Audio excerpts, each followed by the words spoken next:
Hola, en esta clase tendremos una pequeña introducción a lo que es Functions, al servicio de Firebase que nos permite ejecutar funciones sin tener que preocuparnos por tener un servidor. Para ello voy a regresar a esta diapositiva y vamos a recordar que actualmente toda comunicación que se está realizando con nuestros servicios de Firebase es directamente del lado del cliente, es decir, cuando queremos hacer una petición de autentificación, cuando queremos solicitar información a la base de datos, es el cliente directamente el que se encarga de ejercer esta comunicación. Es el cliente el que envía los parámetros, es el cliente el que envía las peticiones. Pero recordemos, hay ciertas funciones que Firebase no permite que haga el cliente. Por ejemplo, la eliminación de usuarios. Recordemos que únicamente un usuario puede eliminar su propia cuenta por temas de seguridad, pero supongamos que soy un administrador que está ejecutando un panel de un sistema de la empresa y de repente un empleado me renuncia. Pues entonces tengo que quitarle los permisos, no tengo que esperarme a que el usuario dé de baja su cuenta, más bien yo tengo que dar de baja su cuenta. Entonces para ello, Firebase nos proporciona functions. Se trata de funciones backend que se ejecutan en la nube bajo demanda y tienen fácil integración con los servicios de Firebase. Otro caso de uso podría ser, por ejemplo, que tenemos una lógica muy complicada o tenemos cierto proceso muy complicado que no podemos delegarlo completamente al cliente porque la información o parte de los datos que se envían tienen que ver con información sensible de otras personas o simplemente se trata de un proceso tan largo y tan pesado que el dispositivo móvil de la persona tal vez tardaría mucho en procesarlo. Entonces, más bien, mejor se lo estaríamos delegando a una función de Firebase. Pero entonces, ¿qué es lo que se puede crear con estas funciones? Bueno, podemos crear API REST sin la necesidad de un servidor. Podemos ejecutar el envío de correos de forma automática cuando un usuario se registra, por ejemplo. Podemos ejecutar cierta lógica para tratar información sensible. Por ejemplo, supongamos que queremos borrar toda la metadata, más bien asegurarnos de borrar toda la metadata de un documento para subirlo a storage. Esto también se lo podríamos delegar a functions, o también podríamos delegar todas las operaciones de creación de perfiles de usuarios a una función de functions. También podemos programar tareas, es decir, no únicamente ejecutar una función cuando el cliente lo solicite, más bien podemos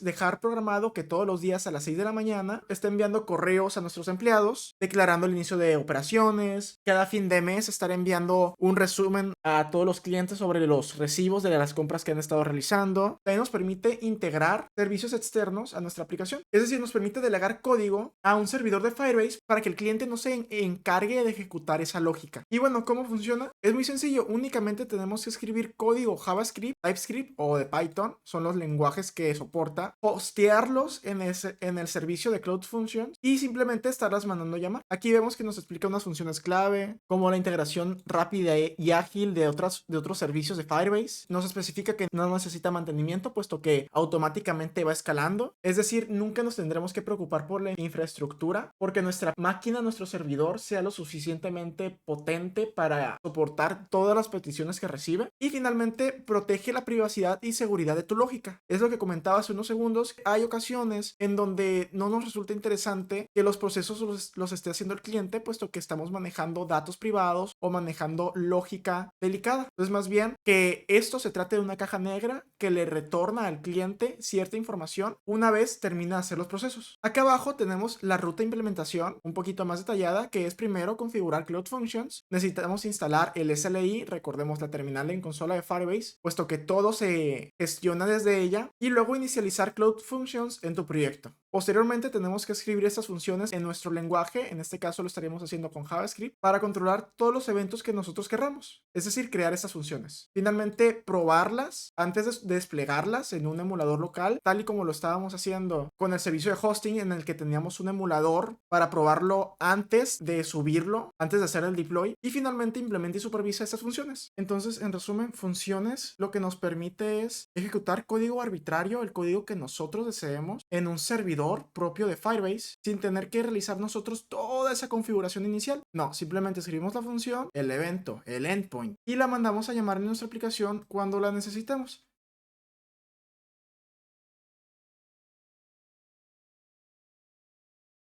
Hola, en este capítulo vamos a aprender cómo hacer nuestro primer hola mundo, pero antes hay que recordar cuál es el flujo de una función. Una Cloud Function es una función, es un código que está alojado en los servidores de Firebase. Esta función se manda a llamar desde el cliente mediante una URL que nos proporciona el servicio como si se tratara de cualquier otra petición. Entonces, nosotros debemos de crear estas peticiones pensando en ese flujo, pensando en que alguien externo nos lo va a pedir. Es por ello que siempre iniciamos estas funciones con un on onRequest. Lo voy a ir importando. Import onRequest. Entonces importo el onRequest, pero muy importante asegurarme que aquí tenga la versión número 2. Guardo, le doy clic y vemos que efectivamente funciona, existe, me regreso. Simplemente no me lo está autocompletando con la versión 2, muy posiblemente por algún problema con el archivo Sling que al final voy a tratar de solucionar. De momento voy a seguir con la explicación. Entonces, ¿ahora qué haré? Voy a definir mi función. Export const hola mundo es igual a onRequest. Recordamos, un método de Firebase que nos permite crear estas peticiones. Esto funciona mediante un request y otro parámetro llamado response.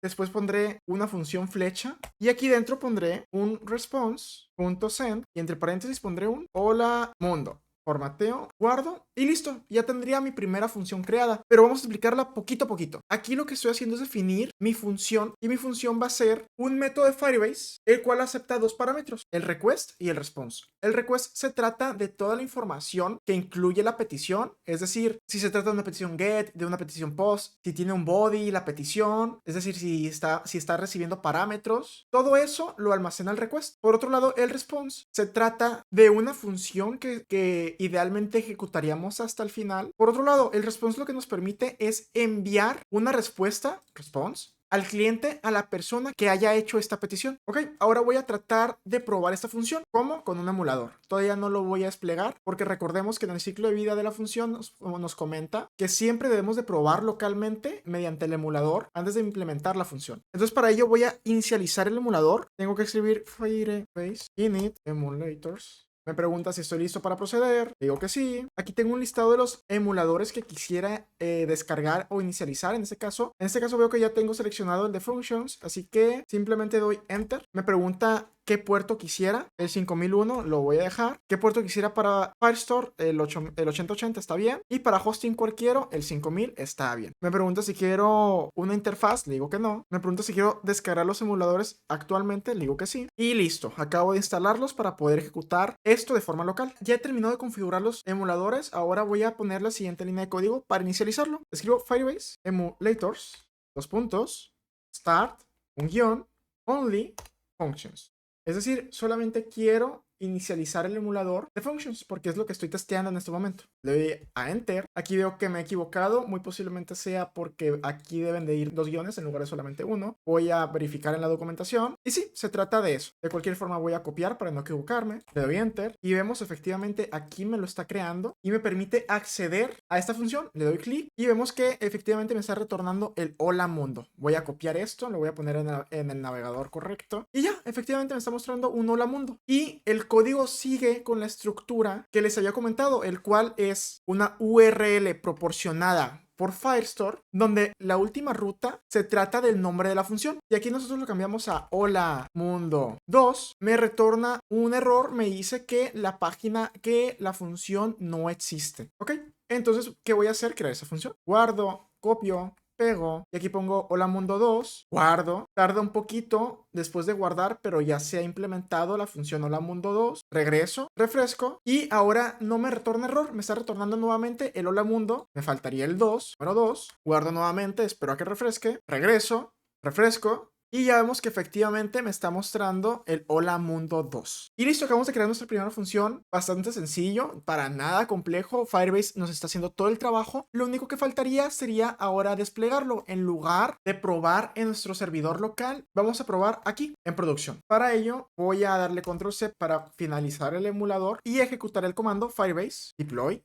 Si ahora le doy Enter, estaría desplegando todo el proyecto, es decir, la base de datos, el hosting, pero a mí solamente me interesa desplegar only functions. Le doy Enter. Tarda un poco más que desplegándolo directamente en local porque tiene que conectarse con más servicios. Y aquí nos hemos encontrado con un error. Sucede que no hemos terminado de configurar nuestra cuenta de cloud. Para ello le vamos a dar clic al link que encontramos aquí. Yo lo copiaré. Me voy acá, abro, lo pego y simplemente aquí creo una aplicación la cual va a estar hosteada en US Central. Lo voy a dejar así de momento y aquí voy a dejar seleccionado cuenta de servicio predeterminada de App Engine. Le doy clic a siguiente. ¿Y por qué está pasando todo esto? Bueno, sucede que realmente los servicios de Firebase están hosteados en Google Cloud. Aquí voy a cambiar a Node estándar y listo, ya he creado mi proyecto. Simplemente voy a refrescar, vemos que ya existe, se mantiene todo bien y ahora nuevamente voy a desplegar funciones. Recordemos, tarda un poco más que en el emulador porque tiene que contactarse con todos los servicios para poder lanzar la aplicación. De momento nos regresamos acá y refrescamos.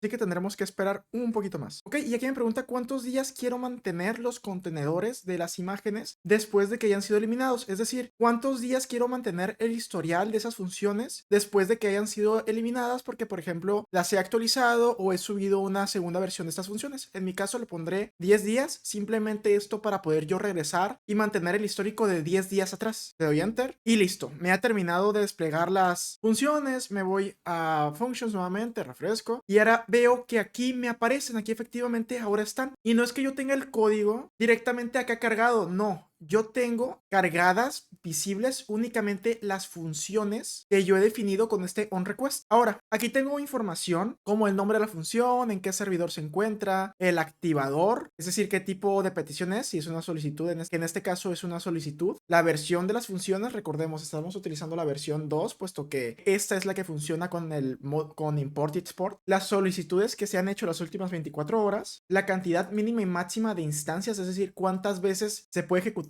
al mismo tiempo esta función, en este caso está bajo 20 por defecto, y el tiempo de espera. Ok, ahora voy a tratar de utilizar estas funciones. Para ello miré a estadísticas de uso detalladas y aquí voy a visualizar la ruta. Abro una nueva pestaña en el navegador, la pego, la escribo y vemos que efectivamente me muestra el Hola Mundo. Ahora lo voy a sustituir por la otra ruta que es Hola Mundo 2. La pego y efectivamente me está mostrando. Ok, ¿y qué sucede si yo únicamente le pongo el archivo raíz sin especificar la función? Pues bueno, me ha dicho que la página no ha sido encontrada y que la request no se encuentra en el servidor. Así de rápido, así de sencillo, acabamos de hacer nuestro primer despliegue de nuestra primera versión de funciones.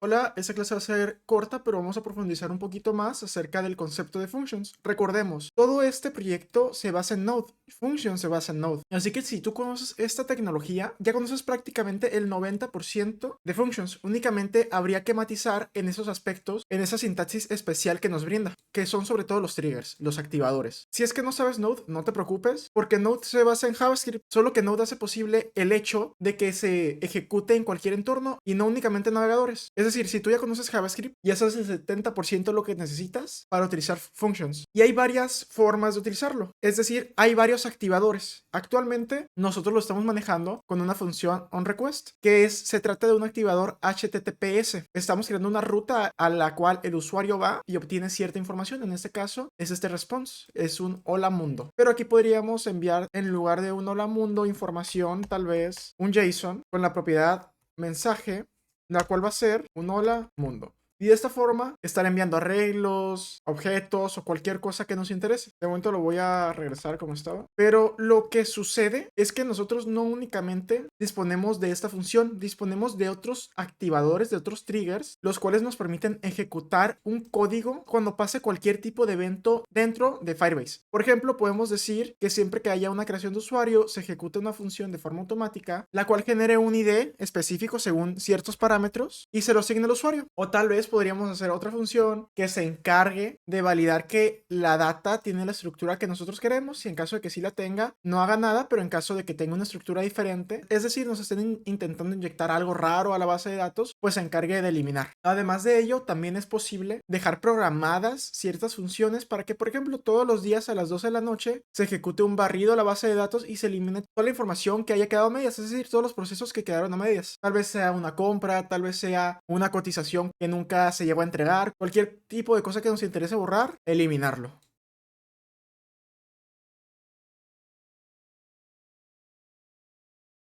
Hola, en esta clase vamos a aprender algo muy importante, un concepto fundamental de functions, los cuales son los activadores. Un activador o un trigger es un evento que activa una función en concreto dentro de la nube de functions. Piensa que son como activadores automáticos, como disparadores automáticos que mandan a llamar una función cuando sucede algo en todo el entorno de Firebase. Por ejemplo, cuando creamos un usuario, cuando se actualiza la base de datos, cuando agregamos una nueva imagen a storage, o también responder a eventos externos de Firebase, por ejemplo, que sea cierta hora en específico, que sea cierto día en específico, o incluso que lo mandamos a llamar directamente. Esos son los triggers. Y en functions se tratan de estos métodos que utilizamos que ya nos proporciona el SDK, con el cual le definimos el activador. Estas dos tienen el onRequest, que se trata del activador más básico y genérico, el cual no es más que otra cosa que una petición HTTPS, que acepta los verbos get, set, put, delete y todo ello, vaya. Es decir, se activa cuando se visita cierta URL, pero tenemos muchos más. Vamos a irnos a la documentación y vamos a ver que aquí tenemos unos activadores que se ejecutan según suceden ciertos eventos dentro de Firestore. Acá abajo podemos ver que tenemos otros que se activan cuando se autentifica un usuario y demás que no se muestran acá. Entonces, como sé que la documentación puede ser un poquito engorrosa, he preparado una pequeña tabla que muestra en resumen los activadores más importantes. Primero vamos a iniciar por los activadores HTTP, es decir, los que se basan en rutas. Y dentro de Firestore tenemos dos tipos: el onRequest, que ya lo hemos utilizado, que es el activador genérico que sigue las normas de una petición HTTP estándar, pero además de él también tenemos el OnCall, el cual se llama siempre desde el cliente, siempre desde el SDK del cliente, y nos permite gestionar la autentificación del usuario de forma más ágil. Ambos son muy similares, pueden servir para lo mismo, solo que el OnCall, por así decirlo, es una evolución específica del onRequest que nos permite gestionar la autentificación de forma más sencilla. No siempre es mejor idea utilizar el OnCall porque hay ocasiones en donde nos va a interesar que un usuario no autentificado pueda acceder también a cierto endpoint, a cierta función. Así que sí es importante conocer ambos y saber cuándo nos interesa utilizar el onCall y cuándo el onRequest. La sintaxis es muy similar, solo que en lugar de utilizar el onRequest usamos el onCall, y aquí realmente no sería 100% necesario agregar el response. Más bien con que pongamos un return hola mundo sería necesario. ¿Por qué? Porque tenemos una comunicación más directa con la aplicación y simplemente de aquí estamos sacando cierta información, por ejemplo, variables o cualquier otro tipo de dato. Y con respecto a las peticiones HTTP, esas son las únicas funciones de las cuales disponemos. Por otro lado, cuando trabajamos con Firestore, nosotros disponemos de un activador onCreate, onUpdate, onDelete y onWrite, que se van a ejecutar cuando detecte que nosotros hemos creado algo en la base de datos, cuando hemos actualizado algo en la base de datos, cuando hemos eliminado algo en la base de datos y cuando hemos escrito algo dentro de la base de datos. Y en este caso siempre se ejecuta en cualquiera de los tres casos anteriores. Recordemos que el write se desglosa en tres acciones dentro de la base de datos, que son estas tres. Algunos ejemplos que se me ocurren podría ser que cuando creamos un nuevo usuario dentro de la base de datos, una función se encargue de estar pendiente de esa colección y que envíe una notificación o que envíe un correo cuando esto suceda. Y la sintaxis es muy sencilla. Aquí pondré un export const nuevo documento es igual al on document created.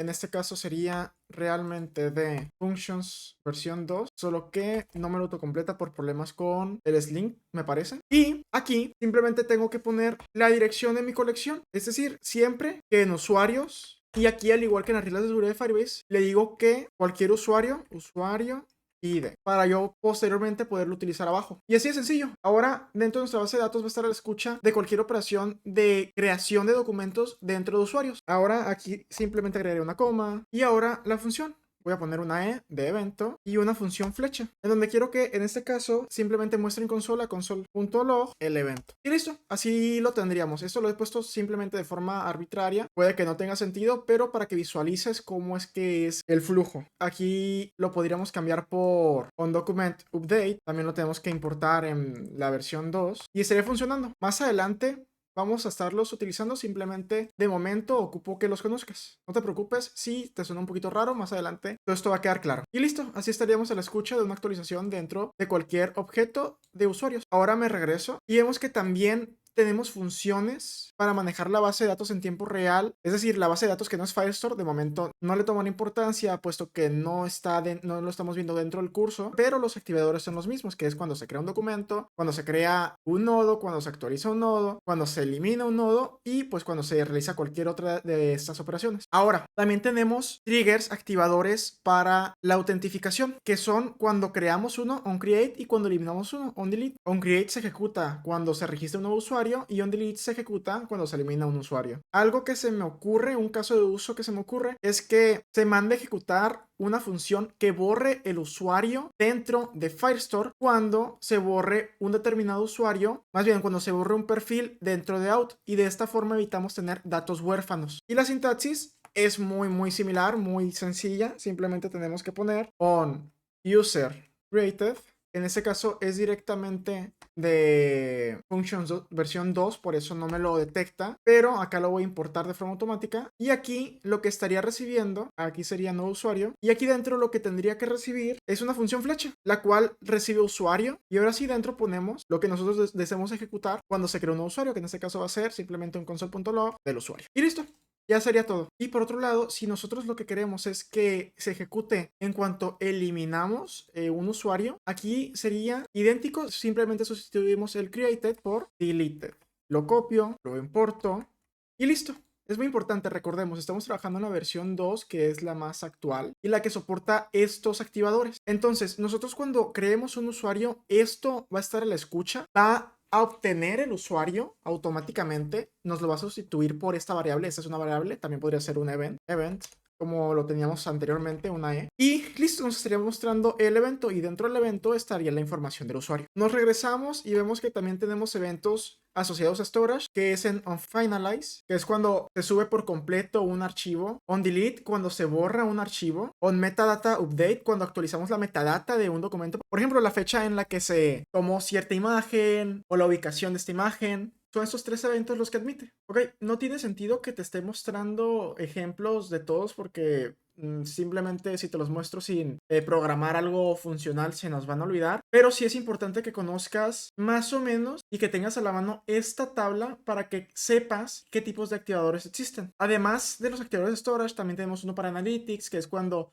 se registra un evento, otro de Crashlytics cuando detectamos un error y demás que de momento no nos interesan. El único que nos podría resultar interesante, que sí es muy importante conocer, es el cron, es decir, las funciones programadas, que son funciones que nosotros programamos para que se ejecuten a cierta hora o a cierto día en específico. Y se utiliza esta sintaxis, este método que es onSchedule. No sé, no estoy muy seguro de cómo se pronuncia, pero voy a irme al código y ahora voy a exportar una función que se llame const barrido bd, que va a ser igual a el onSchedule. Aquí voy a importarlo porque realmente es de la versión 2 de Firebase. No quiero usar la primera versión. Aunque, sí, aquí me he equivocado. Más bien sería y agregar a v2 y ya lo podría estar utilizando. Y este método, al igual que el resto, va a tener dos parámetros. Uno, que es cuando queremos que se ejecute. Que en este caso yo voy a querer que sea todos los días, every day, a las 23 horas. Y eso en realidad va entre comillas, ya lo he puesto. Aquí agrego una coma y ahora sí la función que yo quiero ejecutar, que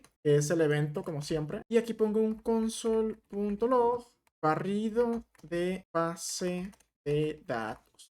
Si nosotros quisiéramos que se ejecutara, por ejemplo, cada 10 minutos, aquí pondríamos every 10 minutes. Y listo, se estaría ejecutando cada 10 minutos. Pero claro, a nosotros puede que no nos interese esto, puede que nos interese realmente que se ejecute todos los días a las 23, pero recordemos que existen diferentes zonas horarias. Para ello, se nos permite el especificar la zona. Lo único que tendremos que hacer es envolver esto en unas llaves para convertirlo en un objeto. Le daré Enter para que sea más legible, donde el schedule, dos puntos, va a valer esto. Aquí agrego una coma. Y la zona horaria, time zone, dos puntos, va a ser la que a mí me interesa, que en este caso será dentro de las zonas horarias de América. Quiero la de México City. Aquí únicamente habría que validar dentro de la documentación cuál zona, cómo se llama la zona horaria que nosotros queremos. Y listo. Formateo. Para formatear le di a Alt Shift F. Y listo. Ahora se va a estar ejecutando todos los días a las 23, pero a las 23 dentro de la zona horaria de México. Pero imagínate que nosotros queremos ser más específicos. Queremos que únicamente se ejecute un día en específico o los días 31 del mes o cualquiera. O vea, simplemente controlar de mejor forma esto. Otra forma de escribir, de programar las fechas sería con el siguiente formato: 1, 2, 3, 4 y 5.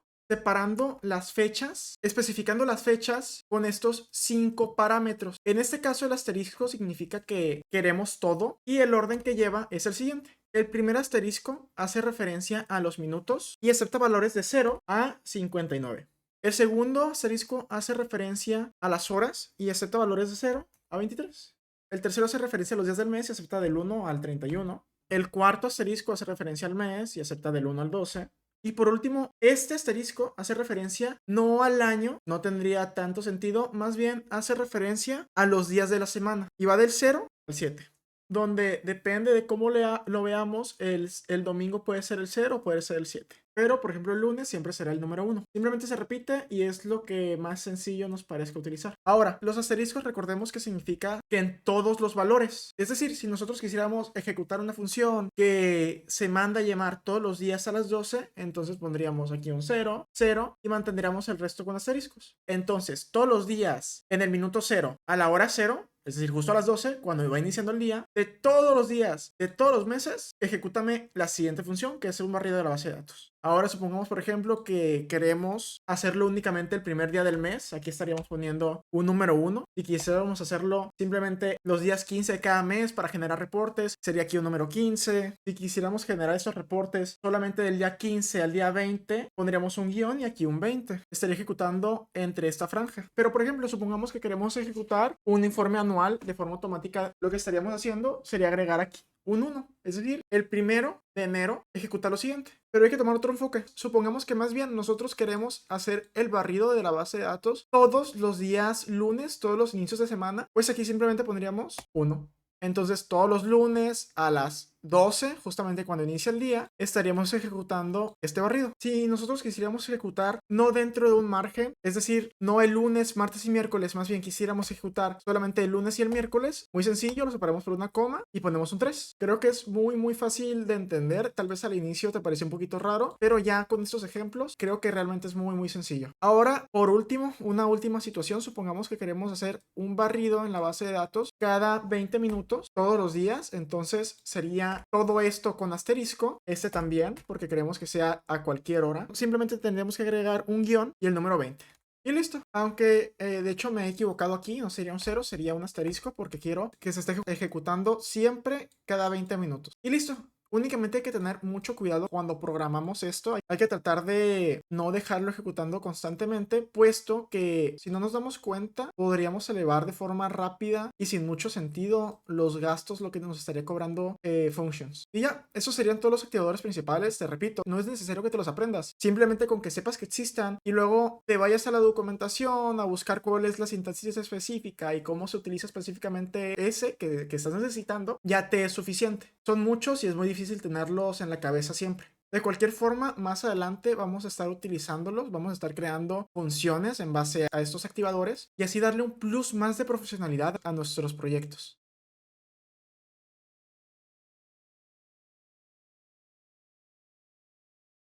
Hola, en esta clase vamos a aprender un poco sobre las propiedades que tienen los triggers dentro de Firebase. Ya vimos un poco de esto en el schedule, donde pudimos definirle la zona horaria y cada cuándo queremos que se repita. Bueno, estas propiedades también pueden ser agregadas en las funciones regulares, en el resto de activadores. Y para ello he preparado aquí una pequeña tabla, la cual tiene un resumen de todas las propiedades que tenemos. Ok, la primera propiedad que tenemos es región, la cual define las regiones donde se va a desplegar la función. A diferencia del hosting, Firebase de forma automática no despliega las funciones en múltiples partes del mundo. Más bien nosotros deberíamos de definir en qué regiones queremos que se despliegue. Y esto debe ser coherente con respecto a dónde se va a estar utilizando nuestra aplicación. Por defecto, siempre se despliegan en la región US Central 1, pero nosotros somos capaces de modificarlo y agregar más. ¿Cómo? Muy sencillo. Vamos a irnos al código y nosotros aquí tenemos la función, pero recordemos que, por ejemplo, en el schedule lo que hicimos fue definir antes un objeto con las configuraciones de la función. Entonces haremos lo mismo. Aquí voy a agregar una coma y aquí voy a agregar el objeto. Y ahora simplemente voy a agregar región, dos puntos, y se va a tratar de un arreglo, el cual va a tener la región US-central 1, una coma, US-west 1. Y listo, ahora mi función se estaría desplegando en estas dos regiones y no únicamente en la por defecto. Hay que prestarle atención a esto, sobre todo si es que vemos que nuestras funciones están tardando mucho tiempo en retornar. Voy a regresarme a la tabla y tenemos otra propiedad llamada memory, la cual nos permite definir la cantidad de memoria asignada a la función. Entre más memoria le asignemos, más potencia va a tener, pero va a ser más costosa mantenerla. Y van con estos valores. También podríamos empezar con algo más pequeño, como por ejemplo 128, 64 megabytes. Voy a irme a la función y voy a también establecerlo. Memory, dos puntos. y voy a dejarla como, de hecho ya aquí me lo autocompleta, 128 megabits, que veo que justo es el mínimo, 64 no permite, me equivoqué, y entonces la dejaré con el mínimo que son 128. Me regreso y la siguiente función es timeout seconds. ¿A qué se refiere? Es el tiempo de ejecución máxima que va a tener nuestra función, es decir, cuánto tiempo puede durar ejecutándose hasta que retorne un error. Por defecto son 60 segundos. Entre más tiempo le demos, más tiempo va a tener para hacer los procesos que necesite, pero también va a ser más costoso para nosotros. Una función que tarda en ejecutarse 5 minutos puede que haga que nos salgamos de ese límite gratuito que tenemos y empecemos a generar un costo dentro de function. Por eso es importante asignarle un límite que tenga sentido. Mire acá y voy a definir la propiedad times out seconds, dos puntos, y lo voy a dejar en 120, no, más bien lo voy a dejar en 40 segundos. Después de 40 segundos ya debería estarme retornando un error o un vuelvo a tratar o cualquier otra cosa. Y vemos que como máximo nos permite agregar un valor de 540 segundos en el onRequest. Ahora, min instance y max instance, lo que nos permite es definir el número mínimo de instancias activas y el número máximo de instancias activas. ¿A qué me refiero? Una instancia es el momento en el que se está ejecutando una función. Por ejemplo, supongamos que dos usuarios ejecutan la función de hola mundo al mismo tiempo, entonces tendríamos dos instancias activas hasta que uno de los dos termine de ejecutar esa. Cuando uno termine de ejecutarla, entonces tendríamos una sola activa y así. Importante, recordemos, si nomás tenemos una instancia activa, pero hay dos usuarios solicitando eso, no es que le vaya a retornar un error a la otra persona, más bien se agrega a la cola hasta que se libere la próxima instancia. Entonces lo vamos a definir aquí con un min instance 2 y max instance 4. Realmente no es una función que se vaya a ejecutar muy seguido por varios usuarios, así que con esto me va a ser a mí más que suficiente. Ahora la próxima, currency.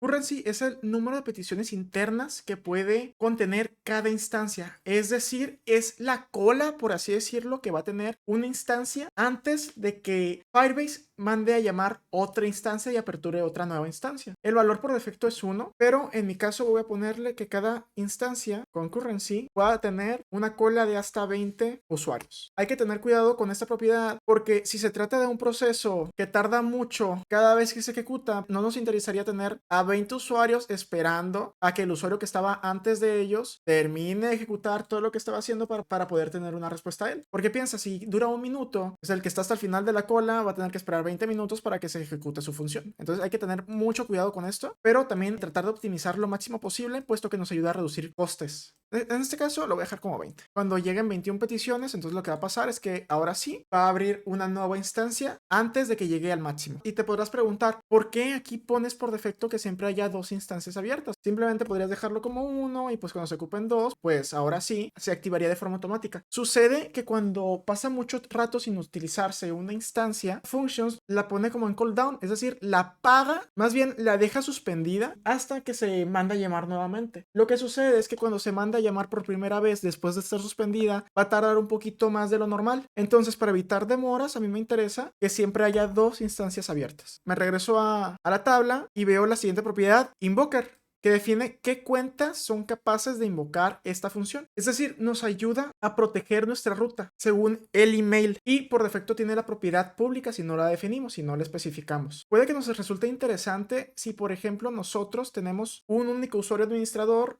que es el jefe y solamente nos interesa que él use la función. Sería algo así como invoker, dos puntos, public, que es como por defecto. Lo voy a sustituir por user, dos puntos, admin, @gmail.com.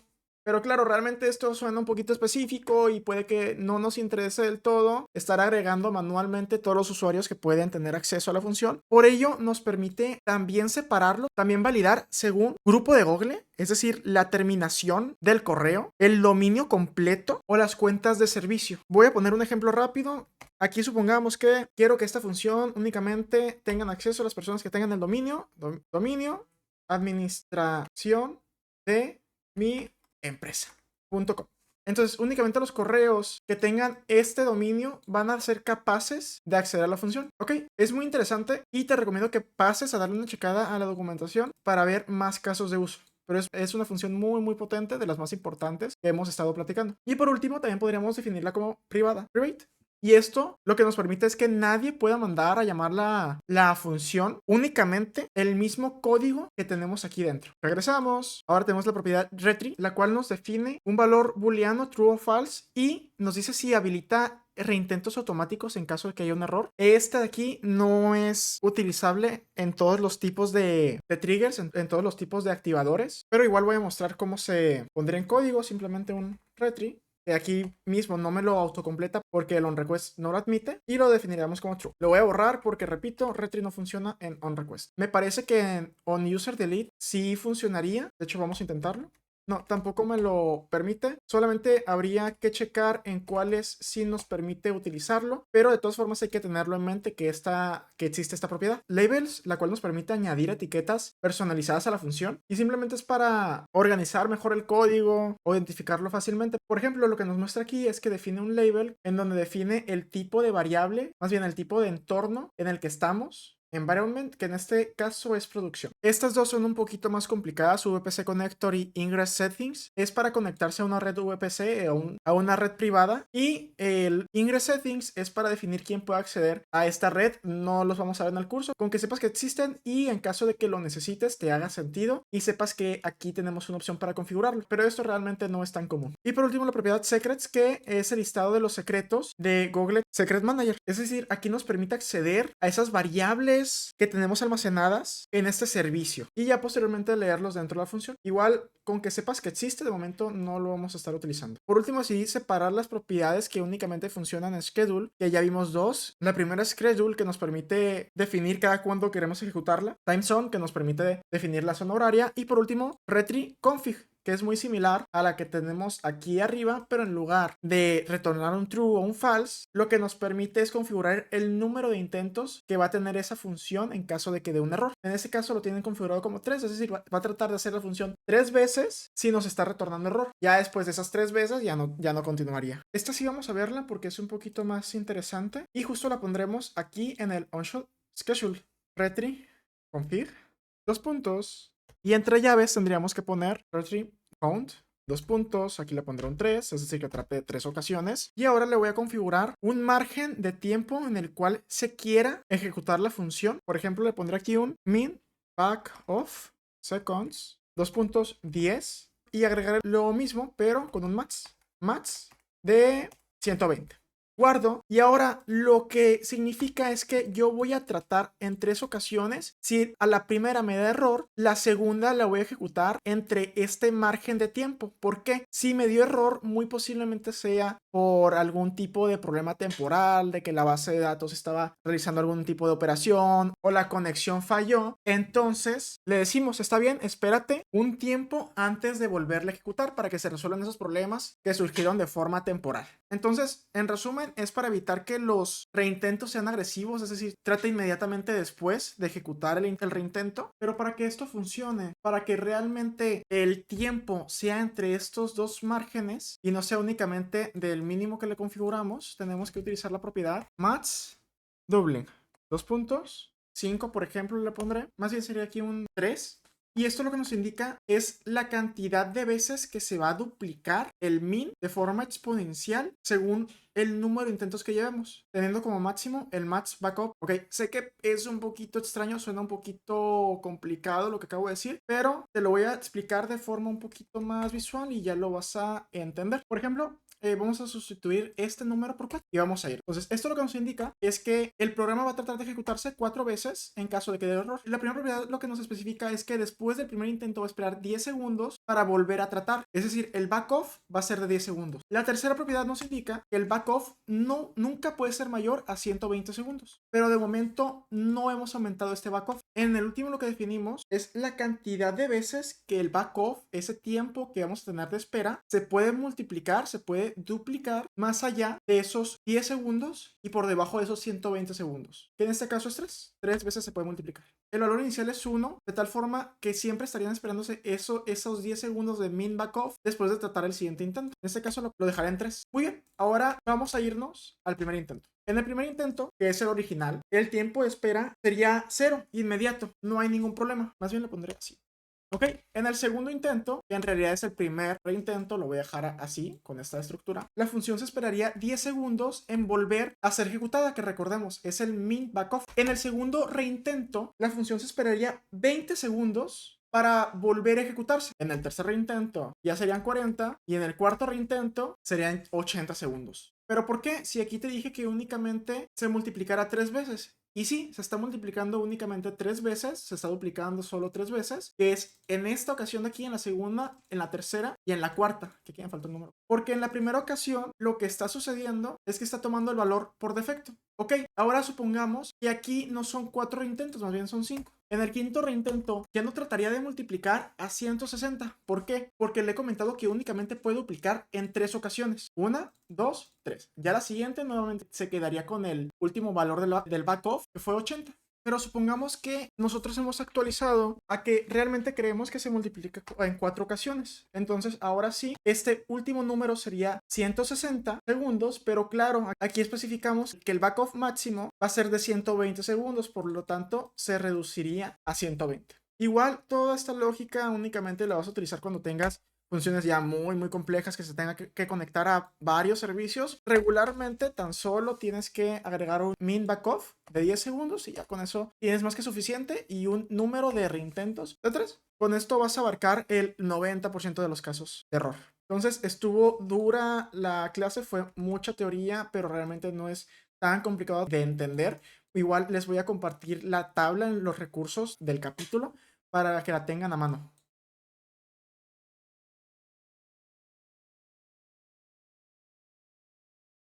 Hola, en esta clase lo que vamos a aprender es cómo organizar nuestro proyecto para que pueda escalar de la mejor forma, de la forma más sencilla posible, sin presentarnos problemas. Y que también otros desarrolladores sean capaces de entenderlo y empezar a trabajar en el código de la forma más rápida posible. Lo que actualmente tenemos es una carpeta index, la cual tiene todas las funciones en la raíz a esta misma altura, lo cual funciona, pero no es lo ideal, no es lo más mantenible. Entonces, para organizar el código tenemos de varias sopas. Nosotros podemos elegir la que más sentido nos haga. Por ejemplo, podríamos instalar una librería llamada Express propia de Node, la cual nos brinda ciertas funciones y cierta metodología a la hora de organizar el código. Esto sería lo mejor, utilizar Express, pero para mantener este capítulo lo más sencillo posible, no lo vamos a utilizar. Otra metodología podría ser tal vez el separar todo por diferentes carpetas llamada usuario, por ejemplo, y que aquí dentro se encuentren todas las funciones relacionadas a usuario, por ejemplo, crear usuario, eliminar usuario, actualizar usuario, etc.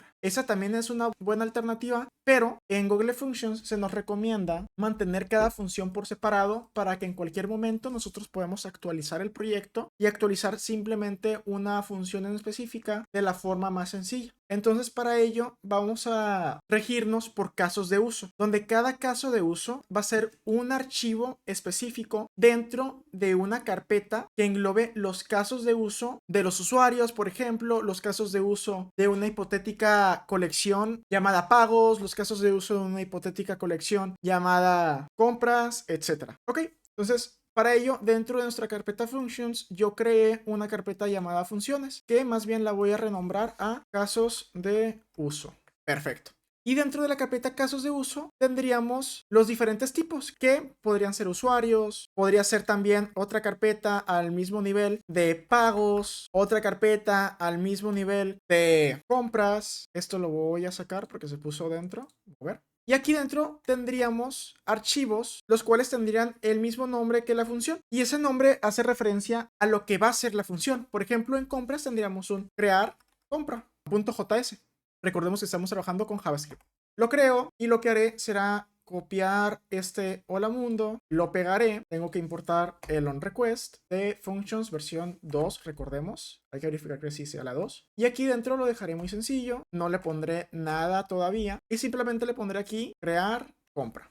Y dentro en la respuesta va a tener el nombre de has creado una compra. Y listo. Entonces aquí tendríamos la función de crear compra, tendríamos otro caso de uso que sería actualizar compra.js, lo copiamos, lo pegamos, lo voy a copiar con todo, también con el import. Crear compra.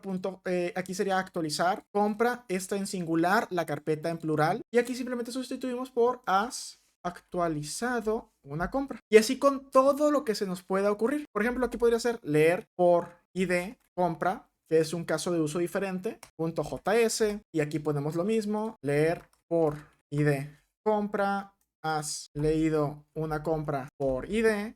Aquí sí voy a agregar el acento, puesto que es simplemente una respuesta. Y una vez ya hayamos creado todos nuestros casos de uso, tendríamos un archivo llamado index.js que de lo que se encarga es de englobar todos estos casos de uso para poderlos exportar de forma sencilla en nuestro index principal y no tener que estar importando, exportando uno por uno. Después de que ya tenemos todos nuestros casos de uso, nos vamos al index y aquí lo que tenemos que hacer es muy sencillo. Simplemente tendríamos que importar, import crear compra, después tendríamos que importar el leer ID por compra, después importar el actualizar compra, y acá abajo tendríamos un export con todo lo que acabamos de importar, coma, crear compra, y al final leer por ID.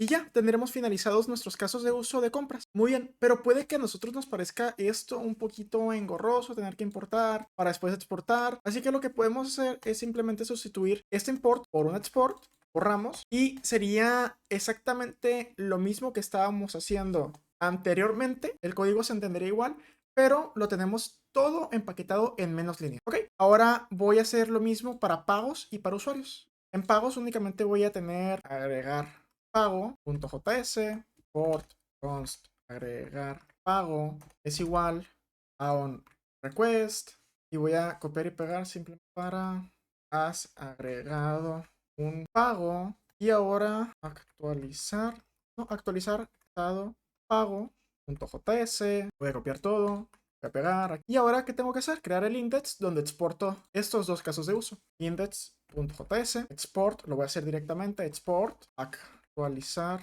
pago, perdón, agregar pago from, sé que está a la altura de la raíz, simplemente pongo agregar, punto y coma, lo duplico, esto lo voy a sustituir por actualizar estado de pago y pongo el mismo nombre, actualizar estado de pago. Ahora en usuarios, obtener por ID usuario. A mí me gusta siempre dejar a lo que hace referencia hasta el final, ya esa decisión de cada quien. Y aquí voy a copiar. Y de hecho voy a actualizar el nombre para estar en sintonía con el resto. Creé la carpeta de usuarios. Ahora voy a crear la función para leer por ID usuario.js, lo copio, acabo de copiar lo que escribí aquí, lo pego, leer por ID usuario, y es lo único que voy a dejar de momento porque no tiene sentido que esté agregando más cosas, simplemente es un ejemplo. Index.js, aquí sería has leído un usuario por ID, listo, y aquí lo exporto, export leer por ID usuario, llamar autocompleta, es igual, perdón, from, a la altura de la carpeta, leer por ID usuario.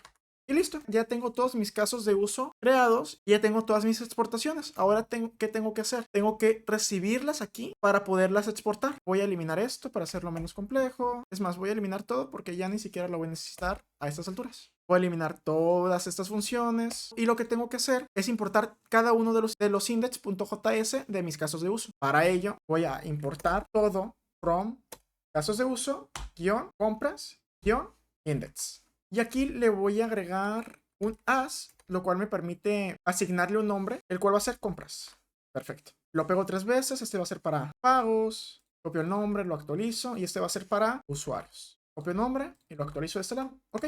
Entonces lo que estoy haciendo es importar todo lo que tenga el index.js de compras como bajo el nombre de compras, y el index, recordemos que lo que exporta son todos los casos de uso, tal cual los tenemos. Ahora, lo que voy a hacer es exportarlos a Firebase. Recordemos, cuando ejecutamos el comando Firebase deploy functions, lo que va a hacer es buscar este documento, el index.js que está en la raíz, y va a leer todas las funciones que tengamos. Entonces, para ello tengo que agregarle yo un export.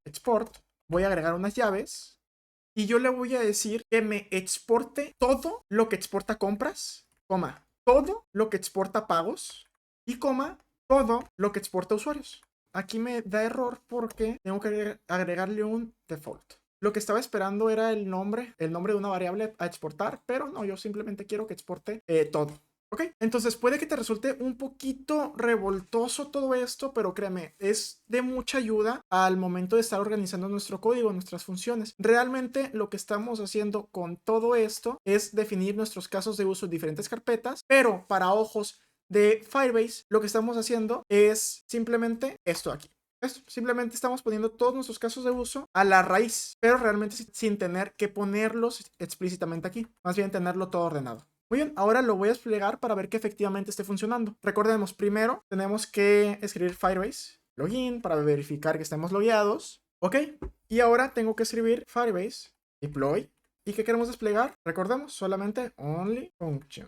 Le doy enter. Ah, ok, aquí me he equivocado. De hecho, qué bueno que surgen estos errores porque con errores aprende uno. Enter. Y listo. Ahora sí está preparando. Ahora sí está exportando mis funciones. Pero, oh, vemos que aquí tenemos un problema. Ok, me ha dado un error porque al momento de yo importarlas tengo que definirles la ruta. Es decir, se refiere a archivos.js. Son cosas un poquito difíciles de ver. Pero pues vaya, simplemente se corrige. Y esto debe ser en el index de cada caso de uso. Guardo, agregar la terminación .js y listo. Ahora sí, lo cierro, me voy al index.js, guardo, nuevamente ejecuto el código, Firebase deploy --only functions. Ok, nuevamente me ha dado error, entonces debo de ver qué es lo que está sucediendo. Primero voy a ver si esto sí existe, ok, está correcto. Esto no existe, ok, aquí, de aquí es el problema. Y aquí esto tampoco existe, también de aquí viene el problema. Habría que ver por qué no existen estas rutas. Estoy en casos de uso, estoy en compras. Ah, ok, perfecto. Es que lo actualicé donde no era. He puesto pagos en lugar de index y aquí he puesto usuarios en donde va index. Simplemente estaba mal redireccionado. Le doy control, todo está correcto. Le doy control, todo está correcto. Y ya, simplemente ese era el problema. Yo estaba importando mal, estaba importando de donde no era. Ahora sí, el deploy debería de funcionar correctamente. Firebase deploy --only functions. También es importante que veamos estos errores porque son cosas que no se ven a simple vista, pero que sin embargo hacen que al final del día el código no esté funcionando. Aquí me pregunta, ¿quieres proceder a la eliminación de los despliegues que ya no se actualizaron, que ya no existen? En este caso le voy a decir que sí, que los elimine. Solamente me quiero quedar con las nuevas funciones que he definido. Aquí me ha dicho que ya las he eliminado y después de un rato ya efectivamente me ha dicho que el despliegue ha sido completado. Me iré a Firebase, me iré a consola, abro el proyecto, me voy a functions y vemos que efectivamente ahora sí se han desplegado de forma correcta todas las funciones y hay que ver si realmente hacen lo que nosotros le indicamos, que es simplemente retornar un mensaje. Para ello me voy a estadísticas de uso detalladas. Aquí arriba me da la ruta la cual puedo pegar, la ejecuto y me dice que sí, efectivamente has actualizado una compra, lo voy a sustituir por cualquier otro nombre de función, que en este caso sería agregar pago. Y vemos efectivamente has agregado un pago. Ok, y así de fácil ya le dimos orden a nuestra estructura de funciones.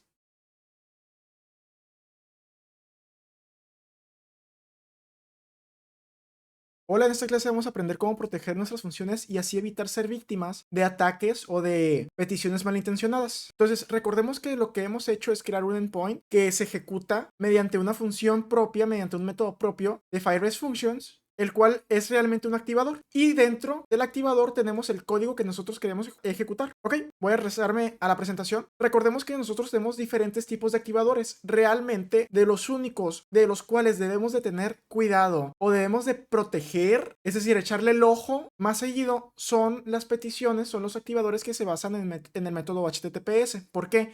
Porque son los activadores con los cuales el usuario, el cliente final, va a tener acceso e incluso va a poder llevar información. Los activadores de Firestore, de Out, de Storage, todos estos realmente también se deben de proteger, pero no con tanta fuerza, porque aquí estamos manejando información que nosotros mismos estamos controlando, cosa que no sucede por completo en estos dos activadores. Perfecto, ahora me voy a regresar al código y nosotros lo que tenemos es aquí cierto código que se ejecuta, que es lo que nos interesa, es decir, es realmente el caldito, es la función que me va a interesar, es el return. Return o los procesos, procesos. Y aquí puede ser actualizar la base de datos, enviar correos, cualquier tipo de proceso que nos interese. Pero lo ideal es que antes de llegar a este punto, antes de ejecutar esta función, nosotros hagamos una serie de validaciones antes de ahora sí ejecutar el código que nos interesa. Las principales actividades que debemos hacer para proteger nuestro código, nuestra función, es sanitizar los datos. Debemos de validar los tipos de datos. Por ejemplo, supongamos que queremos actualizar la compra. En el request nos va a venir la información actualizada, pero debemos de validar que la información que recibimos en el request es efectivamente la misma o tiene sentido con respecto a lo que vamos a ejecutar. Por ejemplo, si vamos a hacer una multiplicación, verificar que los datos que nos pasa el usuario realmente son números y no una cadena de texto. También debemos de validar el origen. Esto se refiere a verificar que realmente la ruta desde la cual nos están enviando la petición sea una que nos interese. O sea, que realmente el tráfico esté iniciando de nuestra página autorizada o desde nuestro proyecto autorizado. También tendríamos que validar el método HTTP, validar la autorización, es decir, que el usuario esté autorizado y no solo autorizado, también autentificado. Es decir, que lo conozcamos y que tenga los privilegios necesarios. A grandes rasgos, estas son las validaciones más importantes que nosotros debemos de realizar. Podemos aplicar otras dependiendo de nuestra lógica de negocio, pero con que tengamos contempladas estas 5, vamos a poder asegurar que nuestra aplicación, que nuestro endpoint, nuestra función, va a ser lo suficientemente robusta, lo suficientemente segura. Claro, no es una ley, hay ocasiones en donde no nos interesa validar la autorización porque realmente queremos que cualquier persona sin necesidad de estar logueado pueda acceder a cierta información. Hay veces que no nos interesa validar el origen porque nuestra función es realmente pública y cualquier otro servicio de cualquier otra persona la puede utilizar. Los tipos de datos también puede que no nos interese porque tal vez se trata de una operación únicamente de lectura. Pero vaya, si me van cachando que esas son algunas de las cosas más importantes que habríamos que validar antes de ahora sí comenzarnos con nuestros procesos. Ok, en mi caso, bajo mi contexto actual, a mí únicamente me interesa que la aplicación pueda aceptar peticiones desde la URL, desde el sitio original, es decir, mi proyecto, mi página web. Entonces va a ser lo primero que voy a validar, el origen. Hay librerías que nos permiten hacer todo esto con muy pocas líneas de código, pero en esta primera clase lo vamos a hacer todo a mano, sin tener que instalar ninguna librería externa. Entonces yo aquí voy a definir una constante, la cual se va a llamar orígenes permitidos, que va a ser igual a un arreglo, el cual en mi caso únicamente va a tener un elemento, el cual contendrá la ruta de mi aplicación, que en este caso va a ser holamundo.com. Es únicamente un supuesto, punto y coma. Ahora me voy acá y simplemente me voy a preguntar, oye, la petición que me estaban pidiendo viene desde uno de los orígenes permitidos. Para eso, muy sencillo, simplemente agregamos un if. If orígenes permitidos punto includes, y más bien aquí estaríamos negando esto. Es decir, si dentro de los orígenes permitidos no se encuentra el origen desde el cual viene la petición, pues simplemente no ejecutes el código, no continúes. ¿Cómo sabemos cuál es el origen? ¿Cómo sabemos desde qué ruta nos están haciendo la consulta? Muy fácil. Esa información nos viene en el request de forma automática. Request.headers.origin. Y listo. Ya tendríamos nuestra primera validación y en caso de que esto se cumpla, es decir, que no se encuentre el origen dentro de los orígenes permitidos, voy a ejecutar un response.status, no un send porque no voy a enviar información, eso sobre todo de Node, no es sintaxis de Firebase, simplemente es una forma de retornar información dentro de un endpoint, response.status 403.send y le especificamos que el origen no está permitido, punto y coma, y un return para asegurarnos de que el código no se siga ejecutando más adelante, más para abajo. Entonces ya validamos que el origen funciona. Lo siguiente sería validar que el método HTTP por el cual se hizo la petición sea el correcto, el cual siempre debería ser el caso, puesto que nosotros creamos la función, también desde el cliente. Cuando esto no sea cierto, muy posiblemente sea porque están tratando de inyectarnos cierto código o están intentando inyectarnos ciertas cosas raras dentro de la página. Entonces, la forma de trabajar sería muy similar a la anterior. Aquí agregamos un if. Si el request, recordemos, el request contiene toda la información de la petición, también los campos, los valores, las variables, punto method, el método con el cual se está haciendo la request es diferente al método post, por ejemplo, entonces ejecutar lo siguiente. Copiaré para no tener que pegarlo, un response.status 405 en este caso, y le voy a comentar, el método HTTPS no es correcto. Y listo, ya habríamos terminado de agregar nuestra segunda validación. Ahora la cuarta, la cual sería, ahora sí, trabajar con la data. Para ello lo que haremos es jalar la información que nos viene de la petición. Esto de la siguiente forma. Const body es igual a request.body. Y aquí dentro const dato1, dato2 es igual a body. Y aquí estoy jalando los datos que me está enviando el usuario. En este caso, el dato 1 y el dato 2. Estos son datos que se definen del lado del cliente antes de enviarse. Y yo ya sé que en mi lógica voy a estar esperando una variable llamada dato 1 y otra variable llamada dato 2, que puede contener cualquier cosa. ¿Ok? También dentro de mi lógica yo sé que quiero que ambos se traten de números. Y aquí simplemente agregamos un if. Y en la lógica que actualmente me estoy inventando, el dato 1 y el dato 2 ambos deberían ser números. Es algo que yo ya sé. que siempre se debe de repetir. Entonces simplemente agrego un is nan y aquí lo convierto a número. Dato 1. Cuando el dato que tengo aquí dentro no es un número, me va a ejecutar lo siguiente. Un error tipo 400 y le voy a comentar que los datos son inválidos. Y para que esta validación también soporte el dato 2, simplemente le voy a agregar un OR.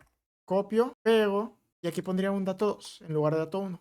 Aquí verifico por qué me está dando problemas. Ya, es que lo escribí mal, lo escribí donde no era. Ahora sí agrego el OR, pego y sustituyo por dato 1 a dato 2. Ok, entonces cuando el resultado de convertir esto o esto no sea un número, en cualquiera de los dos casos va a ejecutar esa función y se va a retornar.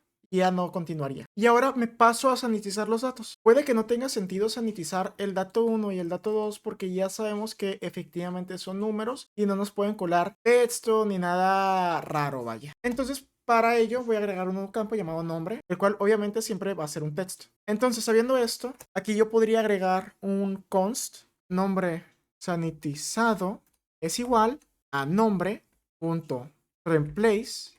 El punto replace es un método de JavaScript propio de todos los strings, lo puedes utilizar en cualquier string. Y aquí dentro voy a agregar el siguiente código. Aquí una G para que funcione, una coma y ahora sí un string.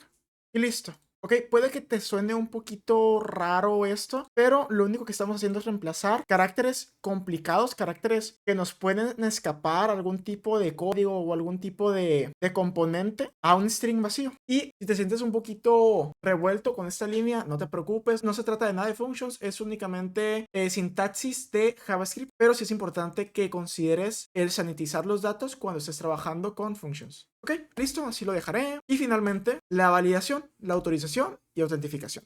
Esta es un poquito más complicada y ya tiene que ver más con la integración de los demás servicios de Firebase dentro de Functions, así que la vamos a dejar para un segundo capítulo y mientras vamos a probar que efectivamente todo esto esté funcionando. Y aquí además de mostrar, has actualizado una compra, voy a agregar los campos que justo le estamos enviando. Dato 1, dato 2 y nombre sanitizado. Guardo aquí dentro, voy a inicializar el emulador, lo quiero probar de forma local. Recordemos, es Firebase, emulators, start, y solamente quiero el emulador only functions. Debería ser correcto. Ok, aquí vemos que efectivamente me está corriendo el emulador y me da las diferentes rutas para mis diferentes funciones. Para comprobar que está funcionando todo correcto, voy a irme a la ruta de crear compra. Recordemos, aquí no hay ningún tipo de validación. Aquí la he copiado mal, por eso me ha salido ese error. Y vemos, efectivamente has creado una compra. Vemos que funciona correctamente. Ahora voy a tratar de ejecutar la función a la cual acabamos de agregar todas estas validaciones. Me voy a esta ruta, la copio, la pego. Y vemos que de momento ya no nos está retornando nada porque nos dice que el origen no está permitido. Es decir, sí se están cumpliendo las reglas que le estamos definiendo. Ok, yo lo que haré ahora es silenciar la validación del origen porque sí que quiero estar recibiendo peticiones desde cualquier lado. Ok, me regreso, refresco y ahora sí me dice que el método HTTP no es correcto. Es decir, está corriendo de forma correcta esta segunda validación. ¿Por qué? Porque todas las peticiones que hacemos desde el navegador siempre van a ser bajo el método get. En este caso, yo lo voy a sustituir. Get, regreso, acabo de guardar, refresco, refresco. Tarda un poco en implementarse, pero vemos que ahora efectivamente sí me ha permitido porque el método con el cual estoy realizando la petición sí es correcta. Si tienes duda con respecto a los métodos, puedes ver algún tutorial en YouTube. La verdad es que es muy sencillo, lo puedes buscar como métodos HTTPS.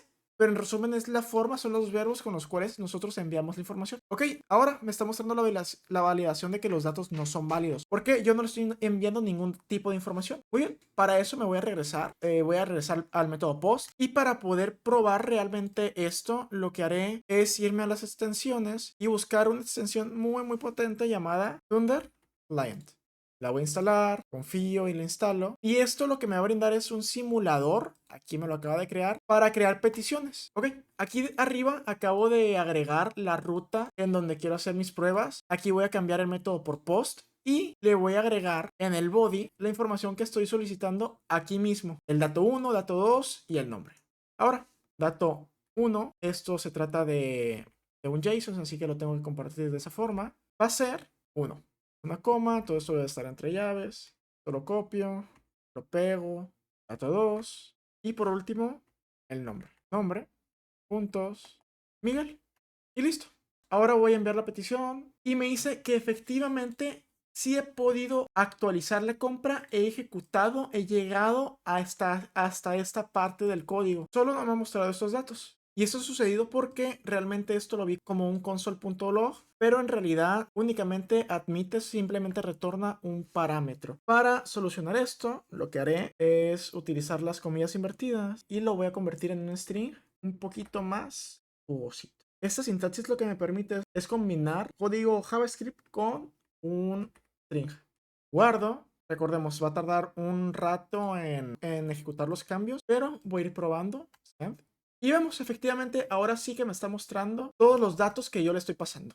Aquí sería otro número, lo envío. Y ahora supongamos que esto no es un número, es un número muy largo, pero además agrego unas letras. Envío y me retorna un error y me dice que no, que los datos son inválidos. Entonces vemos que continúa funcionando nuestra validación. Ahora, aquí pondré estos caracteres medio raros, el mayor y menor que, los cuales son los que definí aquí dentro que quiero sustituir por nada. Y vemos que efectivamente me los está ignorando, no me los está tratando. Aquí lo voy a volver a enviar de esta forma y vemos que pues está sustituyendo por completo. Y listo, así habríamos terminado nuestra primera clase de validaciones. Ahora sabemos cómo convertir, cómo hacer que nuestras funciones estén un poquito más protegidas. Y en las siguientes clases vamos a estar viendo cómo implementar dentro de Functions el resto de servicios.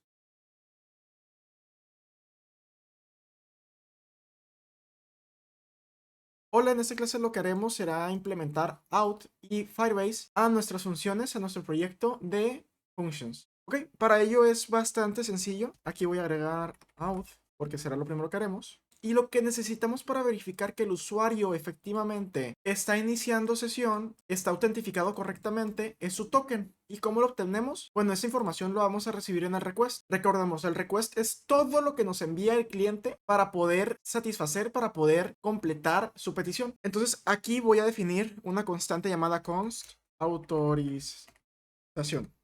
Es igual a request.headers.out. Punto y coma.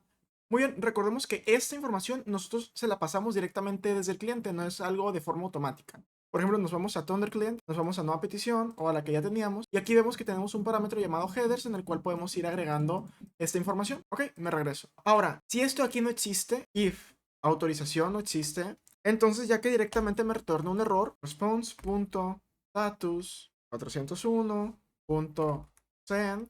Recordemos, esto es más de HTTPS, no tanto de functions, pero lo que estamos haciendo es retornando un código de status 401 y estamos enviando un mensaje que va a ser no cuenta con token autorizado. Y listo, punto y coma. Y perfecto. Aquí podríamos detallar un poquito más y aparte verificar que el token tenga la estructura que nosotros deseamos. Más bien que nosotros estamos esperando. Por sintaxis de HTTPS por convenio, los tokens siempre se envían de la siguiente forma. Un objeto JSON que empieza con authorization, dos puntos, y el string que cuenta con el siguiente formato. Es un texto, espacio y ahora sí el token. Esto es por convención, es la forma correcta de hacerlo, pero en este caso a nosotros únicamente nos interesa el token, esta segunda parte de aquí. Entonces para ello lo vamos a separar, muy sencillo, con una pequeña función o autorización.startSuite. Esta es una función propia de los strings, period, y aquí más bien estaríamos negando esto. Muy bien. ¿Qué significa esta línea? Esta línea significa que nosotros siempre vamos a esperar que autentificación empiece con este texto, porque ya sabemos que es parte del formato. Si no empieza con esto, entonces no es un token válido. Más bien aquí sería no cuenta con un token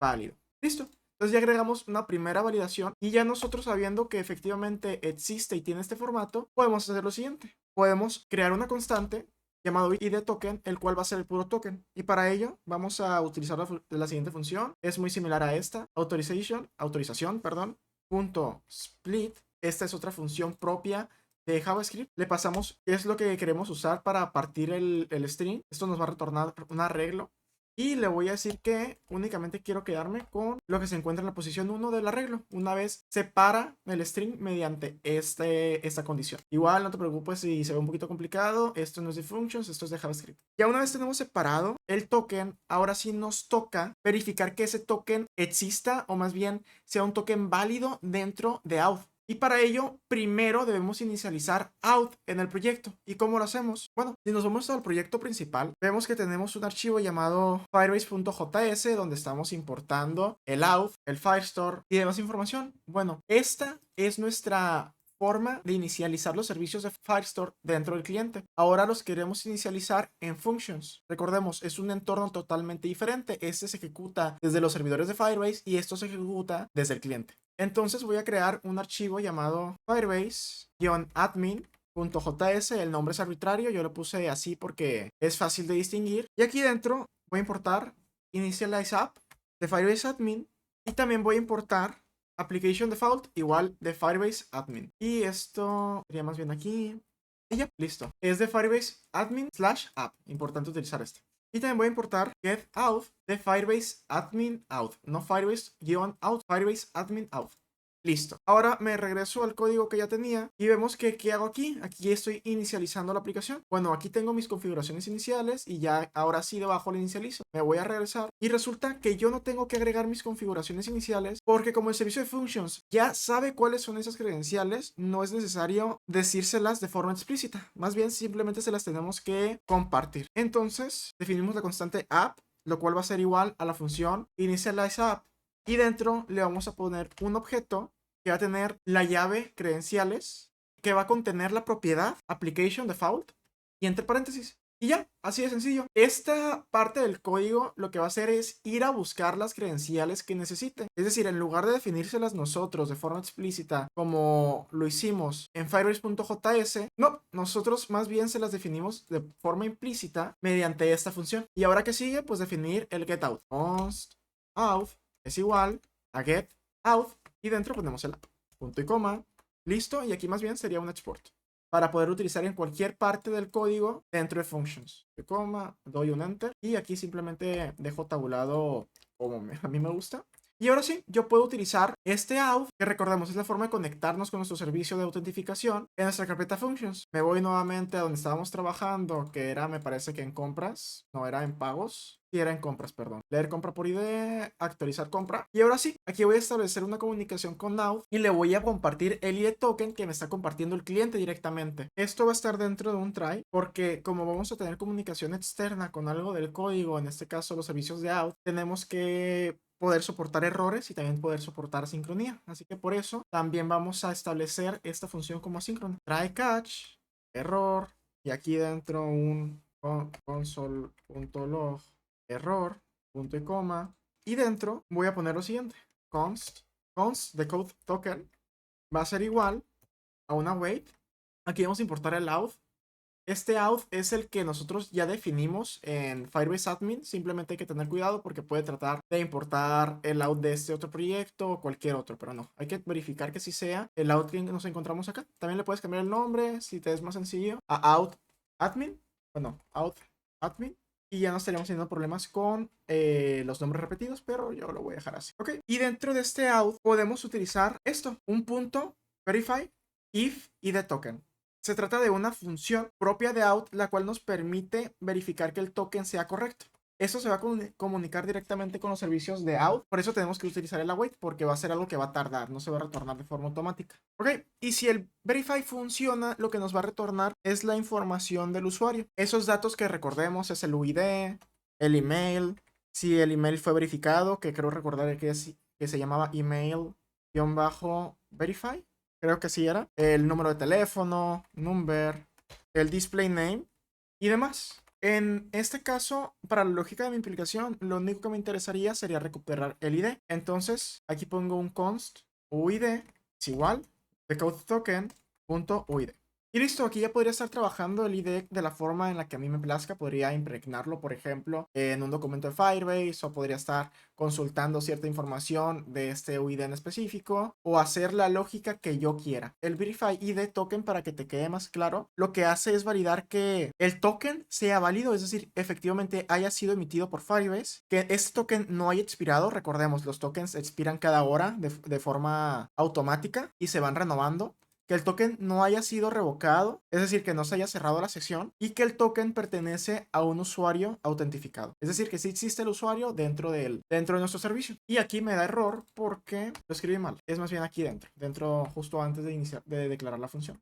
Y listo. Ahora nuestra lógica más bien estaría aquí, aprovechando ya este try, porque muy seguramente vamos a querer estar ejecutando cosas que se tengan que manejar con la sincronía. Y aquí abajo podríamos poner en el catch otro response.status y nuevamente comentar que no cuenta con un token válido. Ok, es un poquito verboso, sé que es un poquito largo, pero hay ciertas librerías que nos facilitan la tarea, pero creo que es importante conocer cómo se hace a mano, conocer cuáles son todos esos procesos que va a estar validando, que va a estar realizando esas librerías que nos facilitan la tarea. También, si nosotros ya sabemos que sí o sí el usuario siempre va a estar autentificado, podemos utilizar el onCall en lugar del onRequest y ya nos evitamos tener que estar gestionando todo esto directamente nosotros. Ok, ahora vamos a ver cómo se aplicaría esta función con un onCall en lugar de un onRequest. Voy a copiar todo esto, voy a cambiar el nombre con un onCall, y aquí voy a cambiar el método de onRequest a onCall.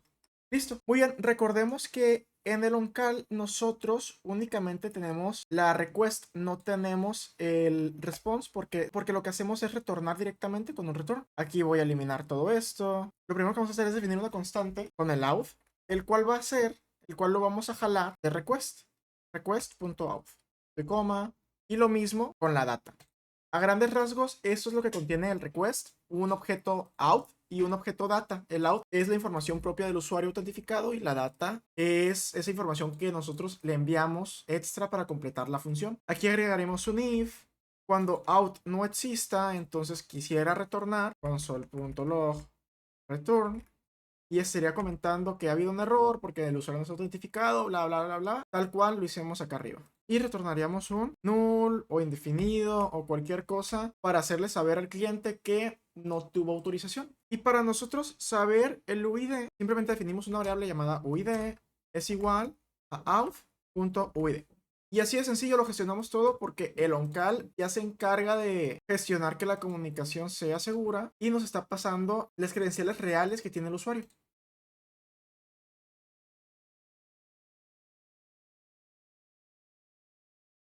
Hola, en esta clase vamos a integrar los servicios de Firestore. Para ello voy a borrar esto, lo voy a continuar con el onRequest y vamos a continuar donde nos quedamos la clase pasada. Nosotros ya sabemos, ya tenemos aquí el UID del usuario en específico, y supongamos entonces que nosotros queremos saber el perfil, el usuario que tiene creado en Firestore, no en el módulo auth. Entonces, lo primero que debemos hacer, al igual que lo hicimos con auth, es definir la conexión con la base de datos en nuestro archivo firebase-admin. Agregamos un const db es igual a get Firestore de Firebase admin. Si no te aparece, puede ser que necesites instalarlo manualmente. Simplemente lo instalas en la terminal. Ok, entonces get Firestore de Firebase admin /Firestore. También le paso la app y lo exporto. Y listo, ya con esto podríamos entablar una comunicación con nuestra base de datos. Importante, recordemos, como esta comunicación la estamos estableciendo directamente con el SDK de Firebase Admin, nosotros, todo lo que ejecutemos dentro de las funciones no le va a importar, no va a tomar en cuenta las reglas de seguridad que nosotros hayamos implementado aquí. ¿Por qué? Porque estas reglas de seguridad son únicamente cuando haces escrituras o lecturas dentro de una aplicación cliente, dentro del SDK. Pero como nosotros aquí estamos realizándolo con el SDK de administrador desde Functions, el programa intuye que este código, el código que se va a ejecutar, ya es seguro. O sea, ya está queriendo hacer lo que realmente queremos hacer. Y no nos van a tratar de inyectar y no van a tratar de hacer ningún tipo de operación maliciosa. Porque vaya, los que escribimos el código al final del día fuimos nosotros. Fuimos los desarrolladores del proyecto. Es decir, Firestore confía directamente en nosotros. Ahora, al igual que lo hacíamos en la aplicación del lado del cliente, nosotros somos capaces de entablar una comunicación con la base de datos, pero antes de eso vamos a irnos a la documentación, docs, firestore y vamos a ver algo muy importante. Sucede que la sintaxis va a ser un poco diferente porque hasta el momento nosotros hayamos estado trabajando tan solo desde el SDK del cliente, pero la documentación de Firestore nos indica que cuando nosotros estamos trabajando con Node, utilizamos una sintaxis basada en puntos que al final del día va a ser lo mismo o muy similar a lo que ya teníamos con el doc, db, bla, bla, pero un poquito más revuelto. Pero vaya, es lo mismo, simplemente es cuestión de darle una vista y ver cuáles son las cosas que cambian en la sintaxis. Para este ejemplo, lo único que voy a hacer es agregar un documento. Me voy a Visual Studio y aquí, ¿qué voy a hacer? Lo mismo de siempre, un const ref es igual a db de Firebase admin punto collection. Y nos regresamos, vemos que collection es una función en la cual le pasamos el nombre de la colección. Y aquí le voy a pasar usuarios, no, le voy a pasar compra, simplemente para que tenga sentido con lo que estamos, con el nombre de la función. Entonces compra, esta de momento no existe, me la va a crear automáticamente cuando trate de hacer la operación. Y listo. Ahora, aquí debajo, ahora sí voy a agregar el documento. ¿Y cómo lo hago? Con esta sintaxis. Vemos que primero define una respuesta, un response, const rest doc. Es igual a un await. Aquí vemos que en la referencia aplica un punto add y ahora sí los campos del documento. Entonces, después del await pongo el ref punto add, automáticamente me lo pone y me lo debió haber importado acá arriba. Sí, efectivamente me lo importó. Y le paso el objeto que quiero crear, que dentro tiene una propiedad llamada pertenece a UID, una coma y un nombre. Y este va a ser Paco, simplemente para ver que está funcionando. Y acá abajo podríamos poner un console.log restdoc, punto y coma, y listo. Ahora voy a irme a Thunder Client para tratar de ejecutar esta función a ver qué es lo que me dice. Bueno, primero debo de inicializar el emulador para que me funcione, si no, no me va a agarrar. Firebase Emulators, start only functions. Listo. Y aquí vemos que me ha dado un error. Me dice cannot find. Lo que sucede es que yo no he instalado esta librería, Firebase-admin. Ya se me hacía raro. Tengo que aplicar un npm install Firebase-admin. Ya se ha instalado, nuevamente ejecuto el comando y nuevamente me ha dado el error.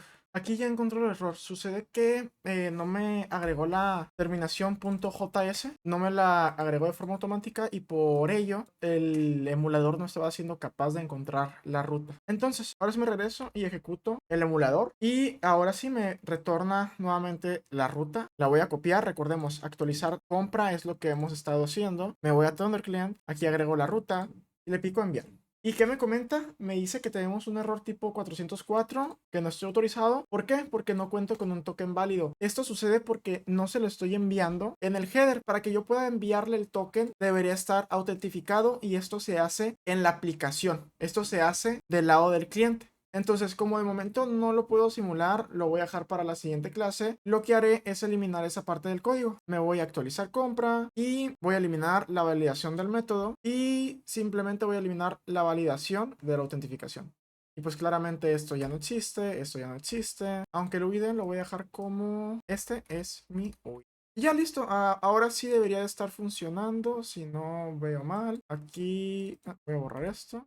Y listo. Ahora lo único que de lo que se va a encargar mi función va a ser de agregar este objeto a mi base de datos. Es decir, estoy entablando ya la comunicación. Voy a regresar al Thunder Client. Nuevamente ejecuto. Y vemos efectivamente ahora me ha retornado un código status 200, ok. Y me ha comentado que has realizado una compra. Vamos a verificar si efectivamente se ha agregado a mi base de datos. Y vemos que sí, aquí tenemos la nueva colección creada con el documento que justo acabamos de crear. Si yo le vuelvo a picar, me acaba de crear otro y así acabamos de validar que efectivamente está funcionando. Entonces, nosotros ya acabamos de crear nuestra primera función que se comunica con nuestra base de datos. En esta clase todavía no necesito que te aprendas por completo la sintaxis, únicamente me interesa que sepas más o menos cómo funciona, que te vayas dando una idea. En la siguiente clase ahora sí vamos a mirar todas nuestras funciones de Firestore que anteriormente estaban del lado del cliente al servidor.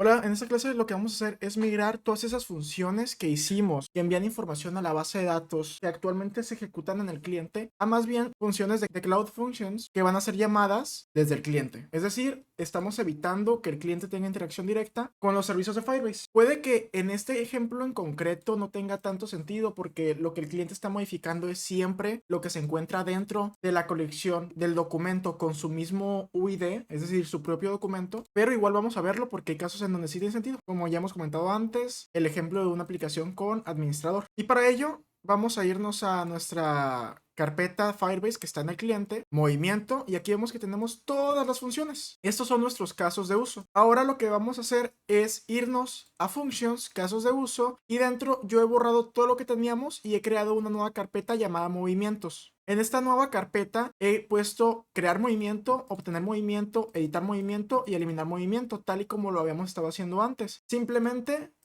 esto tengo que eliminarlo, perdón. Simplemente el nombre de la función, el cual va a ser idéntico al nombre de la carpeta, el trigger y lo que va a ejecutar. En este caso he elegido un request en lugar de un call porque es más complicado y podemos aprender más cosas. Ok, entonces he repetido este proceso en todos. Editar movimiento, editar movimiento. Para todos los casos es lo mismo, nomás lo que cambio es lo que retorna la respuesta y el nombre de la función. Aquí tengo el index, el cual está exportando todas estas funciones. Y aquí tengo el index.js general, el cual voy a editar, voy a importar todo de movimiento y lo voy a importar como movimientos. Estoy importando todos los casos de uso que se encuentran aquí exportados. Y ahora me regreso, elimino estos dos y exporto por defecto todo lo que hay adentro de movimientos.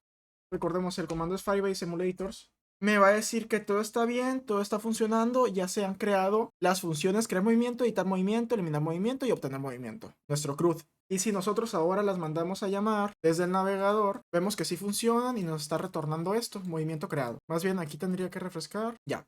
Eso se ha mostrado por una versión, porque estaba cacheando una versión de pruebas que hice. Ahorita acabo de guardar los cambios y refrescar para que muestre exactamente lo que tenemos aquí. Ok, entonces ya tengo un response.send en de movimiento y ya vemos que están funcionando todos nuestros endpoints de forma local. Ahora lo que tengo que hacer es que estas funciones de aquí, en lugar de ejecutar código que se vaya a conectar con Firestore, voy a mandar a llamar los endpoints de functions. ¿Y cómo lo hago? Es muy sencillo, lo vamos a hacer con un fetch. Para quien no sepa, el fetch de lo que se trata es una función propia de JavaScript que nos permite conectarnos con código externo, con algo externo a nuestro proyecto mediante HTTPS, o sea, mediante URLs. Para gestionar esto, lo que haré será un const request, o más bien un response, respuesta lo voy a guardar. Es igual a una await, fetch, y el fetch dentro soporta dos argumentos. Un string, el cual va a ser la URL específica, y un objeto, el cual va a tener la información que necesita la URL para funcionar. Aquí agrego un punto y coma. En este caso, iniciamos compartiéndole el método que vamos a utilizar para conectarnos, el verbo HTTPS, que en este caso va a ser un post.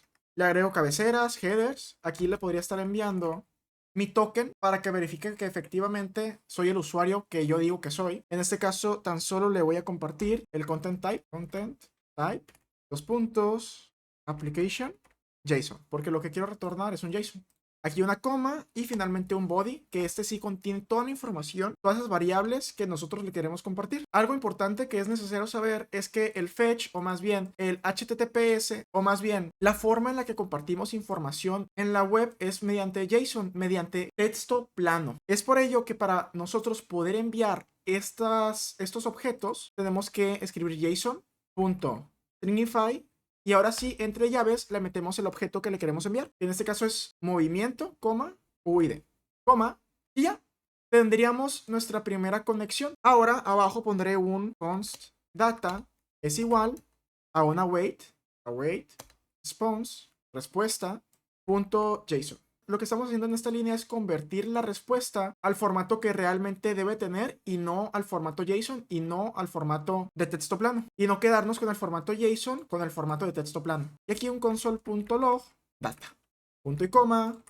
Aquí ya debería estar todo funcionando. Me voy a crear movimiento y vemos que aquí me está diciendo que me va a retornar, me va a enviar editar movimiento. El punto send lo que hace es retornar automáticamente y nos debería de enviar un JSON con esta información. Vamos a ver si está funcionando. Me voy a mi código, inicio sesión, inspecciono, consola, envío y aquí me ha dicho que tengo un error. En la promesa no fue capaz de encontrar el JSON. Ok, entonces más bien aquí simplemente voy a retornar la respuesta de directa. A ver qué me dice. Perfecto, aquí me ha dicho que la ruta no fue encontrada. ¿Y por qué? Porque yo no he puesto la ruta en la cual va a ir a buscar, simplemente definí todo el resto. La ruta, recordemos que va a ser crear movimiento, control C, control V, y voy a regresar esto. Ahora sí, perfecto. Ahora sí debería estar funcionando mi código. Voy a refrescar de cualquier forma. Voy a llenar cualquier dato. Tarda un poquito y me ha retornado que editar movimiento no es un JSON válido. Y vamos a ver qué es lo que está pasando. Me voy a crear movimiento. Aquí estoy viendo que me retorna efectivamente crear movimiento. O sea, si está llegando, si está retornando esto. Aquí realmente sería crear. Pero no lo estoy regresando como un JSON. Simplemente lo estoy regresando y ya el navegador lo interpreta como bien puede. Entonces para ello lo que debo de agregar es un punto status 200. Esto me sirve para saber que efectivamente me ha retornado algo. Y después un punto JSON, crear movimiento. Y aquí yo tengo que poner esto dentro de llaves para adecuarlo al formato de JSON. Dos puntos y agregarle una llave, la cual va a ser data.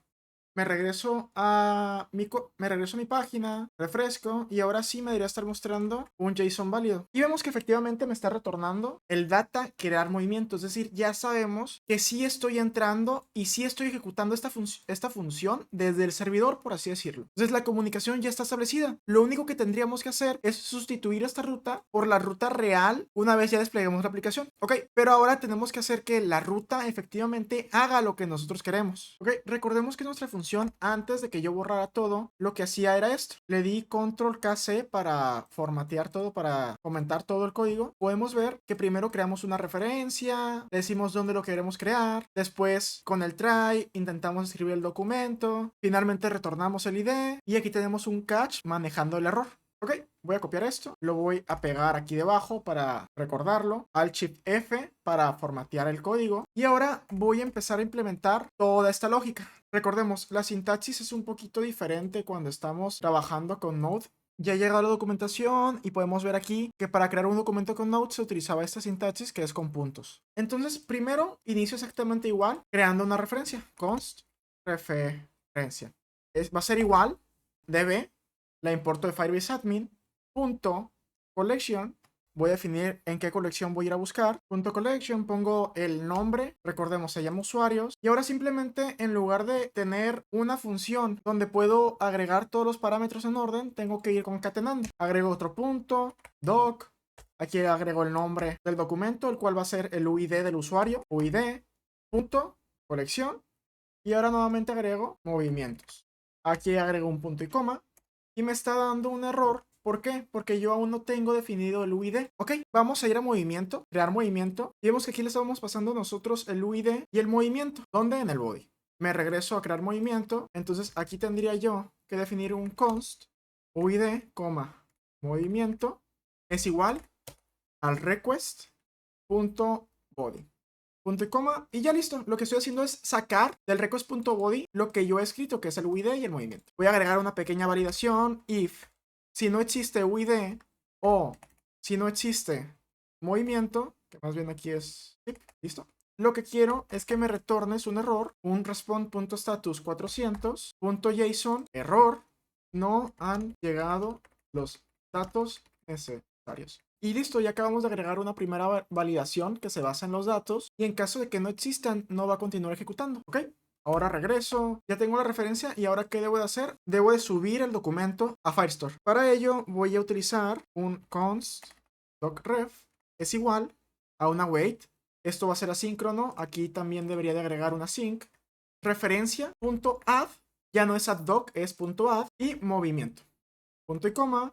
Y listo, ya habríamos finalizado. Aquí nosotros podríamos agregar otra coma y retornar el docref, dos puntos, docref, y listo, estaría funcionando. Solo que aquí vamos a manejar los errores con try catch, tal y como lo estábamos haciendo en la función original. Entonces recordemos, esto es trata de ejecutar todo este código y cuando te retorne un error, catch, error, simplemente vamos a retornar un response.status 500 porque es error del servidor, error del lado del servidor, un JSON, el cual va a contener el mensaje de error, que en este caso va a ser problemas al tratar de guardar el movimiento. Ok, perfecto. Este ejemplo me gusta mucho porque aquí podemos ver que ya estamos agregando una primera validación real del lado del servidor, del lado de las funciones, que el usuario no va a ser capaz de saltarse de ninguna forma. Anteriormente, un usuario con conocimientos técnicos podría tratar de ejecutar la función sin pasar algún parámetro para que después nuestra aplicación explote o suceda algo. Por eso manejamos la seguridad mediante las reglas de seguridad de Firestore. Pero ahora nosotros podemos ser más explícitos y únicamente ejecutar la función si es que ya hemos validado, si es que ya hemos sanitizado esta información. Aquí lo único que cambiaría sería el movimiento y el UID, simplemente los cambiaría de lugar para que tengan sentido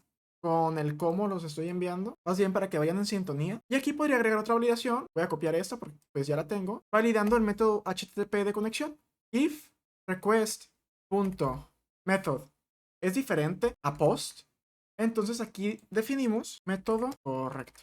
Y ya, esto debería estar funcionando correctamente. Vamos a ir a la página, voy a refrescar, voy a llenar los datos, guardo y vemos que efectivamente me está creando el movimiento, pero aquí creo que no he guardado por completo. Guardar, guardar y nuevamente voy a refrescar. Ahora sí, guardar y nuevamente crear movimiento. Ok, tengo que verificar qué es lo que está pasando, porque no me está mostrando también el docref. Y resulta que aquí veo, doy para abajo y verifico que me está retornando un error de sintaxis. ¿Esto por qué puede ser? Yo a ojeada rápida intuyo que podría ser porque no estoy importando de forma correcta el collection, el punto add y esto. Ya he encontrado el error. Nuevamente este tema de importaciones. Aquí tengo que agregar un punto JS para que funcione correctamente. Ya, ha refrescado y vemos que ahora sí no me ha retornado ningún tipo de error. Ahora me vengo a mi proyecto, refresco, nuevamente trato, testeo, guardar. Y ahora efectivamente me ha retornado la data, crear movimiento y el docref. Y si en el docref nos metemos al path, vamos a ver que efectivamente nos ha creado un ID. Me voy acá, me voy a usuarios, me voy a movimientos, es el de abajo, perdón. Y vemos que efectivamente nos lo ha creado con la información que acabamos de cargar. ¿Cómo verifico? Bueno, busco este ID, TDC. Y vemos que aquí está, TS. Voy a tratar nuevamente, guardar. Otra vez veo que aquí tengo el docref, actualizo. Y vemos que sí me está creando los documentos de forma correcta. Ok, nosotros idealmente no deberíamos de retornar todo el docref. Tan solo deberíamos de retornar el punto ID, por ejemplo. Pero aquí lo estamos haciendo todo simplemente para tener total control y transparencia con lo que está sucediendo en nuestro código. Antes de continuar, voy a irme al app.jsx y voy a eliminar este console.log porque me lo está repitiendo bastante. Refresco y listo. Ya no hay ningún tipo de tema. Ahora vamos a hacer exactamente lo mismo, pero con nuestro próximo caso de uso, que ahora va a ser editar movimiento. Me voy a Firebase, movimiento, aquí ya puedo eliminar esto. Me voy a obtener movimientos, copio, me vengo para acá, pego, lo voy a formatear y nuevamente empiezo a trabajar con este. Como yo ya escribí todo esto acá, simplemente lo voy a copiar y lo voy a pegar. Esto lo voy a actualizar por una sync. Y ahora simplemente voy a actualizar este código. Lo primero, la primera validación, ya sé que la tengo que cambiar porque ahora no voy a utilizar el método post, voy a utilizar el método put. Importo la base de datos, db, de Firebase Admin. Entonces ya está funcionando esto, método incorrecto, y aquí dentro tengo un try. En el try voy a jalar el movimiento y el UID del usuario, sí, porque lo ocupo para, es este de abajo, perdón, editar movimiento. Y si vemos que efectivamente ocupo el UID y el ID del movimiento, así que los voy a jalar acá. Si no existen, voy a retornar que no han llegado los datos necesarios. Acá abajo creo la referencia, la cual va a ser muy similar. Lo único que voy a agregar es un punto doc movimiento punto ID. Guardo, formateo nuevamente y ya una vez tengo la referencia creada, lo que tengo que hacer es actualizar el documento. ¿Y eso cómo lo hago? Con un await referencia.update y aquí dentro dejo el movimiento nuevo. Elimino esto y aquí dejo como movimiento actualizado. Entonces ya debería estar funcionando. Vamos a ver si no me retorna ningún tipo de error. Sí, me dio un problema, pero es por la importación. Y ya, vemos que se ha cargado. Ya no debería de presentarnos más problema. Ahora la tengo que utilizar. Para usarla voy a hacer exactamente lo mismo que hice en crear movimiento. Lo voy a pegar, voy a eliminar el console.log porque no va a... Pero voy a cambiar la ruta y el método. El método va a ser un put Y la ruta la iré a buscar, debe estar acá arriba. Editar movimiento, copio y pego.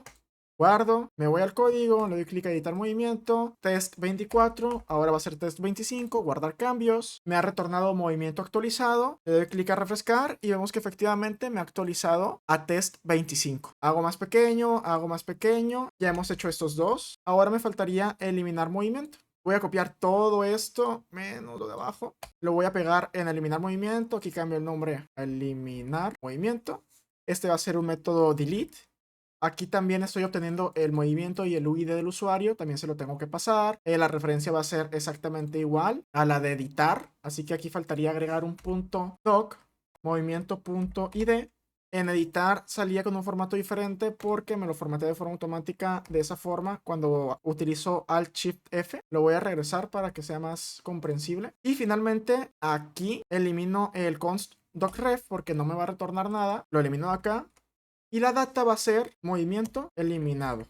En lugar de utilizar .add, voy a utilizar el .delete. Y no necesito pasarle nada como argumento. En el catch también voy a sustituir por movimiento, problemas al tratar de eliminar el movimiento. Y la función ya debería estar lista. Voy a ejecutarla. Ponle pausa al video y trata de implementarla tú mismo antes de que lo hagamos juntos. Ok, ya la trataré de implementar, simplemente copio lo mismo que tengo en crear movimiento, lo pego, la ruta la voy a cambiar por la de eliminar, el método va a ser diferente, va a ser delete y el resto se va a mantener igual, va a ser idéntico.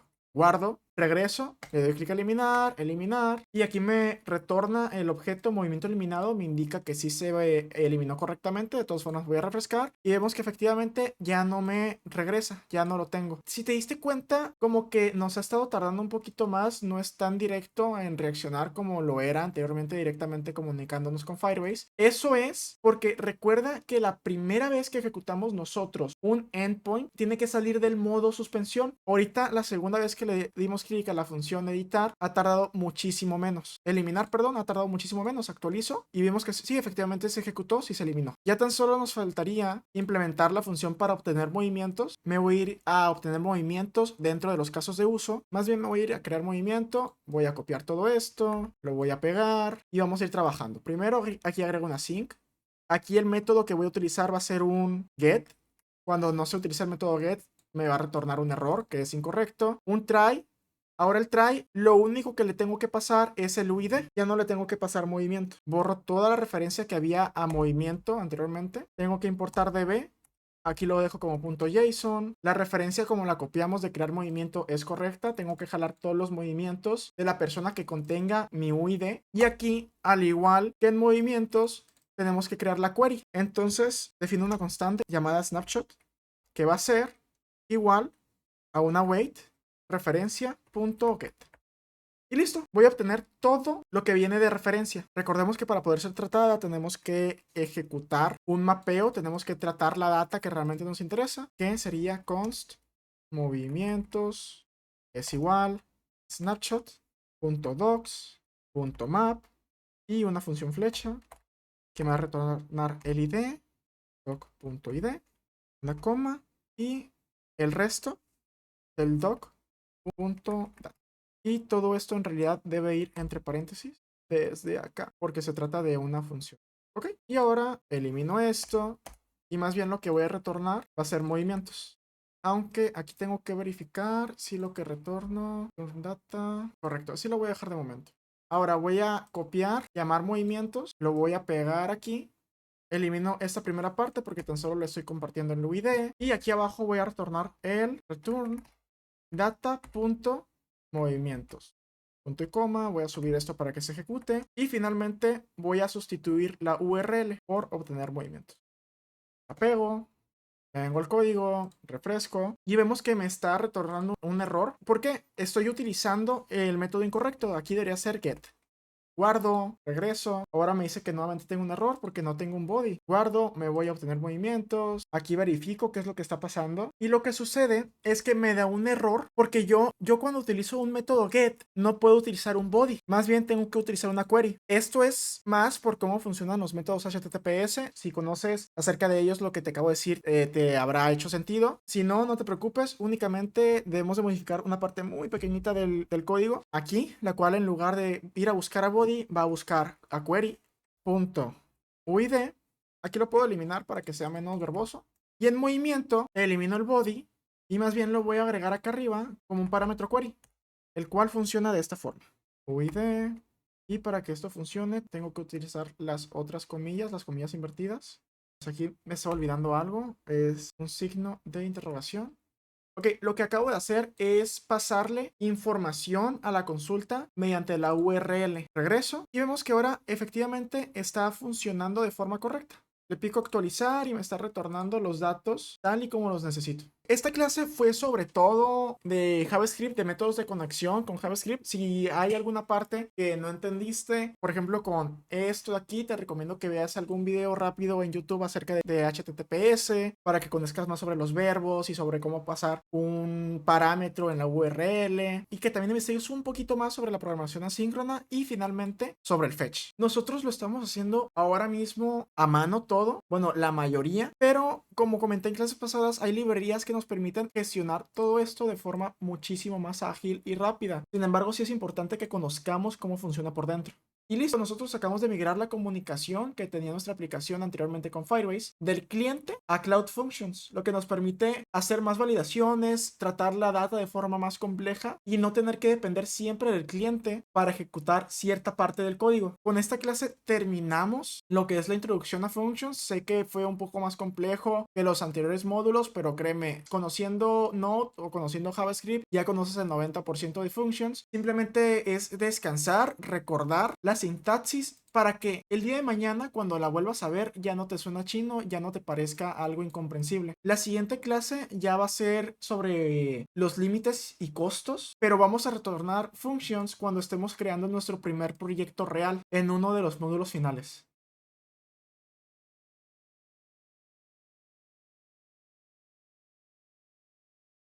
Hola, en este capítulo vamos a aprender sobre el uso y costos que nos genera Functions. Para ello he abierto esta parte de la documentación donde nos muestra el desglose de los precios, y a grandes rasgos Firebase nos cobra por el número de invocaciones que realizamos, los recursos que utilizamos y los minutos de build. Ok, vamos a empezar con el primer punto, que son las invocaciones. Ok, es importante saber que pese a que Functions no cuenta con un plan gratuito, no cuenta con el plan Spark, sí que nos ofrece una cuota gratuita, y a partir de esa cuota es cuando nos va a estar cobrando. Vamos a empezar con las invocaciones. En la documentación se nos comenta que no generaremos costo por las primeras 2 millones de invocaciones que hagamos en el mes. Luego de eso nos van a empezar a cobrar 40 centavos de dólar por millón. Voy a irme a Functions y ahorita estos días que he estado haciendo las pruebas con el curso, tan solo he generado 2 invocaciones. Recordemos, esto se actualiza cada 24 horas, muy posiblemente esto en lugar de 12 sea 36, pero vaya, en un ambiente de desarrollo nunca vas a llegar a estas 2 millones de invocaciones, y ya cuando tu aplicación esté en producción, realmente tiene que ser una aplicación con muchísimos usuarios o con muchísimas funciones para que este apartado represente realmente un costo importante para tu app.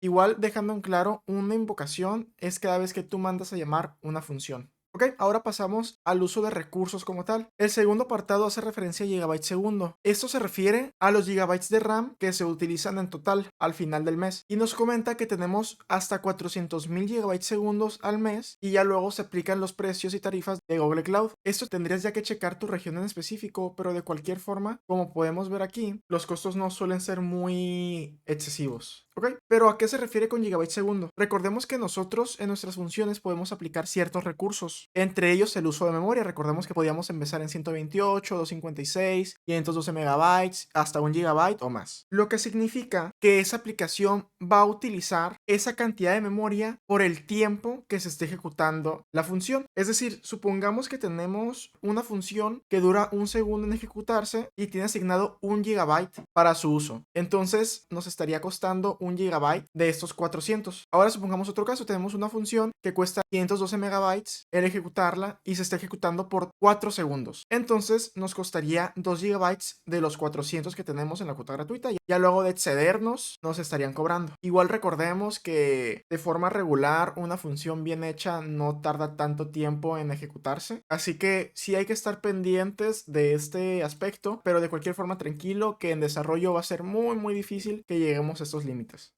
El siguiente recurso es la CPU y también está desglosado en segundos. No tenemos costos por los primeros 200.000 segundos que esté activa la CPU y ya después de eso también se estarían aplicando los precios de Google Cloud, que recordemos varían, depende de la región. Este es más sencillo de entender que el de gigabyte segundo, pues únicamente cuenta todo el tiempo que estuvo ejecutándose una función, lo suma y al final del mes, si con todas las funciones juntas se tardaron en procesar 10.000 segundos, es lo que nos van a restar de este límite. Y nuevamente, si nos excedemos, ya empezaríamos a recibir un cargo. Es decir, es el tiempo general que se estuvieron ejecutando las funciones. El siguiente punto es el ancho de banda de salida, es decir, cuánta información estamos comunicando. Nos comenta que mensualmente tenemos un límite de 5 gigabytes y que después de eso se nos estaría cobrando 12 centavos el gigabyte. Supongamos que creamos una función que manda a llamar una colección completa de la base de datos. Esa colección tiene 1000 instancias, tiene 1000 documentos. No sé, supongamos que los queremos jalar porque un usuario administrador va a tratar con esa información, va a hacer algunas cuentas, va a hacer lo que sea, pero ocupa esos 1000 documentos. Y cada documento tiene un peso de 1 megabyte. Recordemos, este es el peso máximo de un documento dentro de Firestore y realmente es muy difícil que lleguemos a este límite. ¿Ok? Entonces, Functions, al retornarme a mí toda esa colección, toda esa información, habría estado trabajando con 1000 megabytes, que es lo mismo a 1 gigabyte. Bueno, así, pero con toda transferencia que exista entre las funciones y yo, que soy el cliente, va a estar sumando para esa transferencia. Igual, en desarrollo no te tienes ni siquiera que preocupar por este límite. Ahora minutos con Cloudbuild. El límite gratuito está en 120 minutos al día y después de eso nos van a estar cobrando. Recordemos que las funciones tardan un rato en desplegarse. Entre más funciones tengamos, más van a tardar. Con las funciones que hemos estado desarrollando hasta el momento, realmente han estado tardando en desplegarse máximo 1 minuto, 30 segundos. Pero mientras nuestro proyecto se va haciendo más grande, este número va creciendo. De cualquier forma, 120 minutos al día es un límite bastante flexible y realmente tendrías que estar haciendo múltiples despliegues al día de múltiples funciones para llegar a tener que generar un costo. Y por último, nos cobra por el contenedor de los artefactos de registro. El límite son 500 megabytes de almacenamiento al mes, pero realmente no tienes que preocuparte por este límite, puesto que es algo un poquito más complejo. Véelo como que es el almacenamiento de los contenedores de nuestras funciones, que incluyen las librerías para ser ejecutadas. Sin embargo, te repito, es muy difícil que lleguemos a estos 500 megabytes, a menos de que estemos constantemente creando nuevas funciones en un mismo proyecto sin estar eliminando las que ya no se utilizan. Muy bien, ahora voy a regresarme. Este es el resumen de los costos, la explicación. La verdad es que al igual que el resto de servicios tiene una cuota gratuita bastante flexible, que como mínimo nos van a ayudar a que estemos desarrollando las aplicaciones sin generar ningún costo y hasta que ya tengamos los primeros usuarios, ahora sí tener que empezar a preocuparnos por la facturación. Ok, me voy a regresar a Functions y estaba actualmente en uso. Me muestra simplemente una tabla con el número de invocaciones que se han realizado hasta el momento, pero yo puedo irme acá a ver uso y facturación para desglosar a grandes rasgos los costos de todos los proyectos. En este caso vemos que efectivamente Functions sí me ha estado generando un costo, un cobro, es 1 centavo de peso mexicano, lo cual es prácticamente nada. Y aquí me especifica que es por el uso de segundos de CPU. Muy posiblemente mientras estaba realizando pruebas dejé alguna función en bucle sin darme cuenta y es por ello que generé este costo.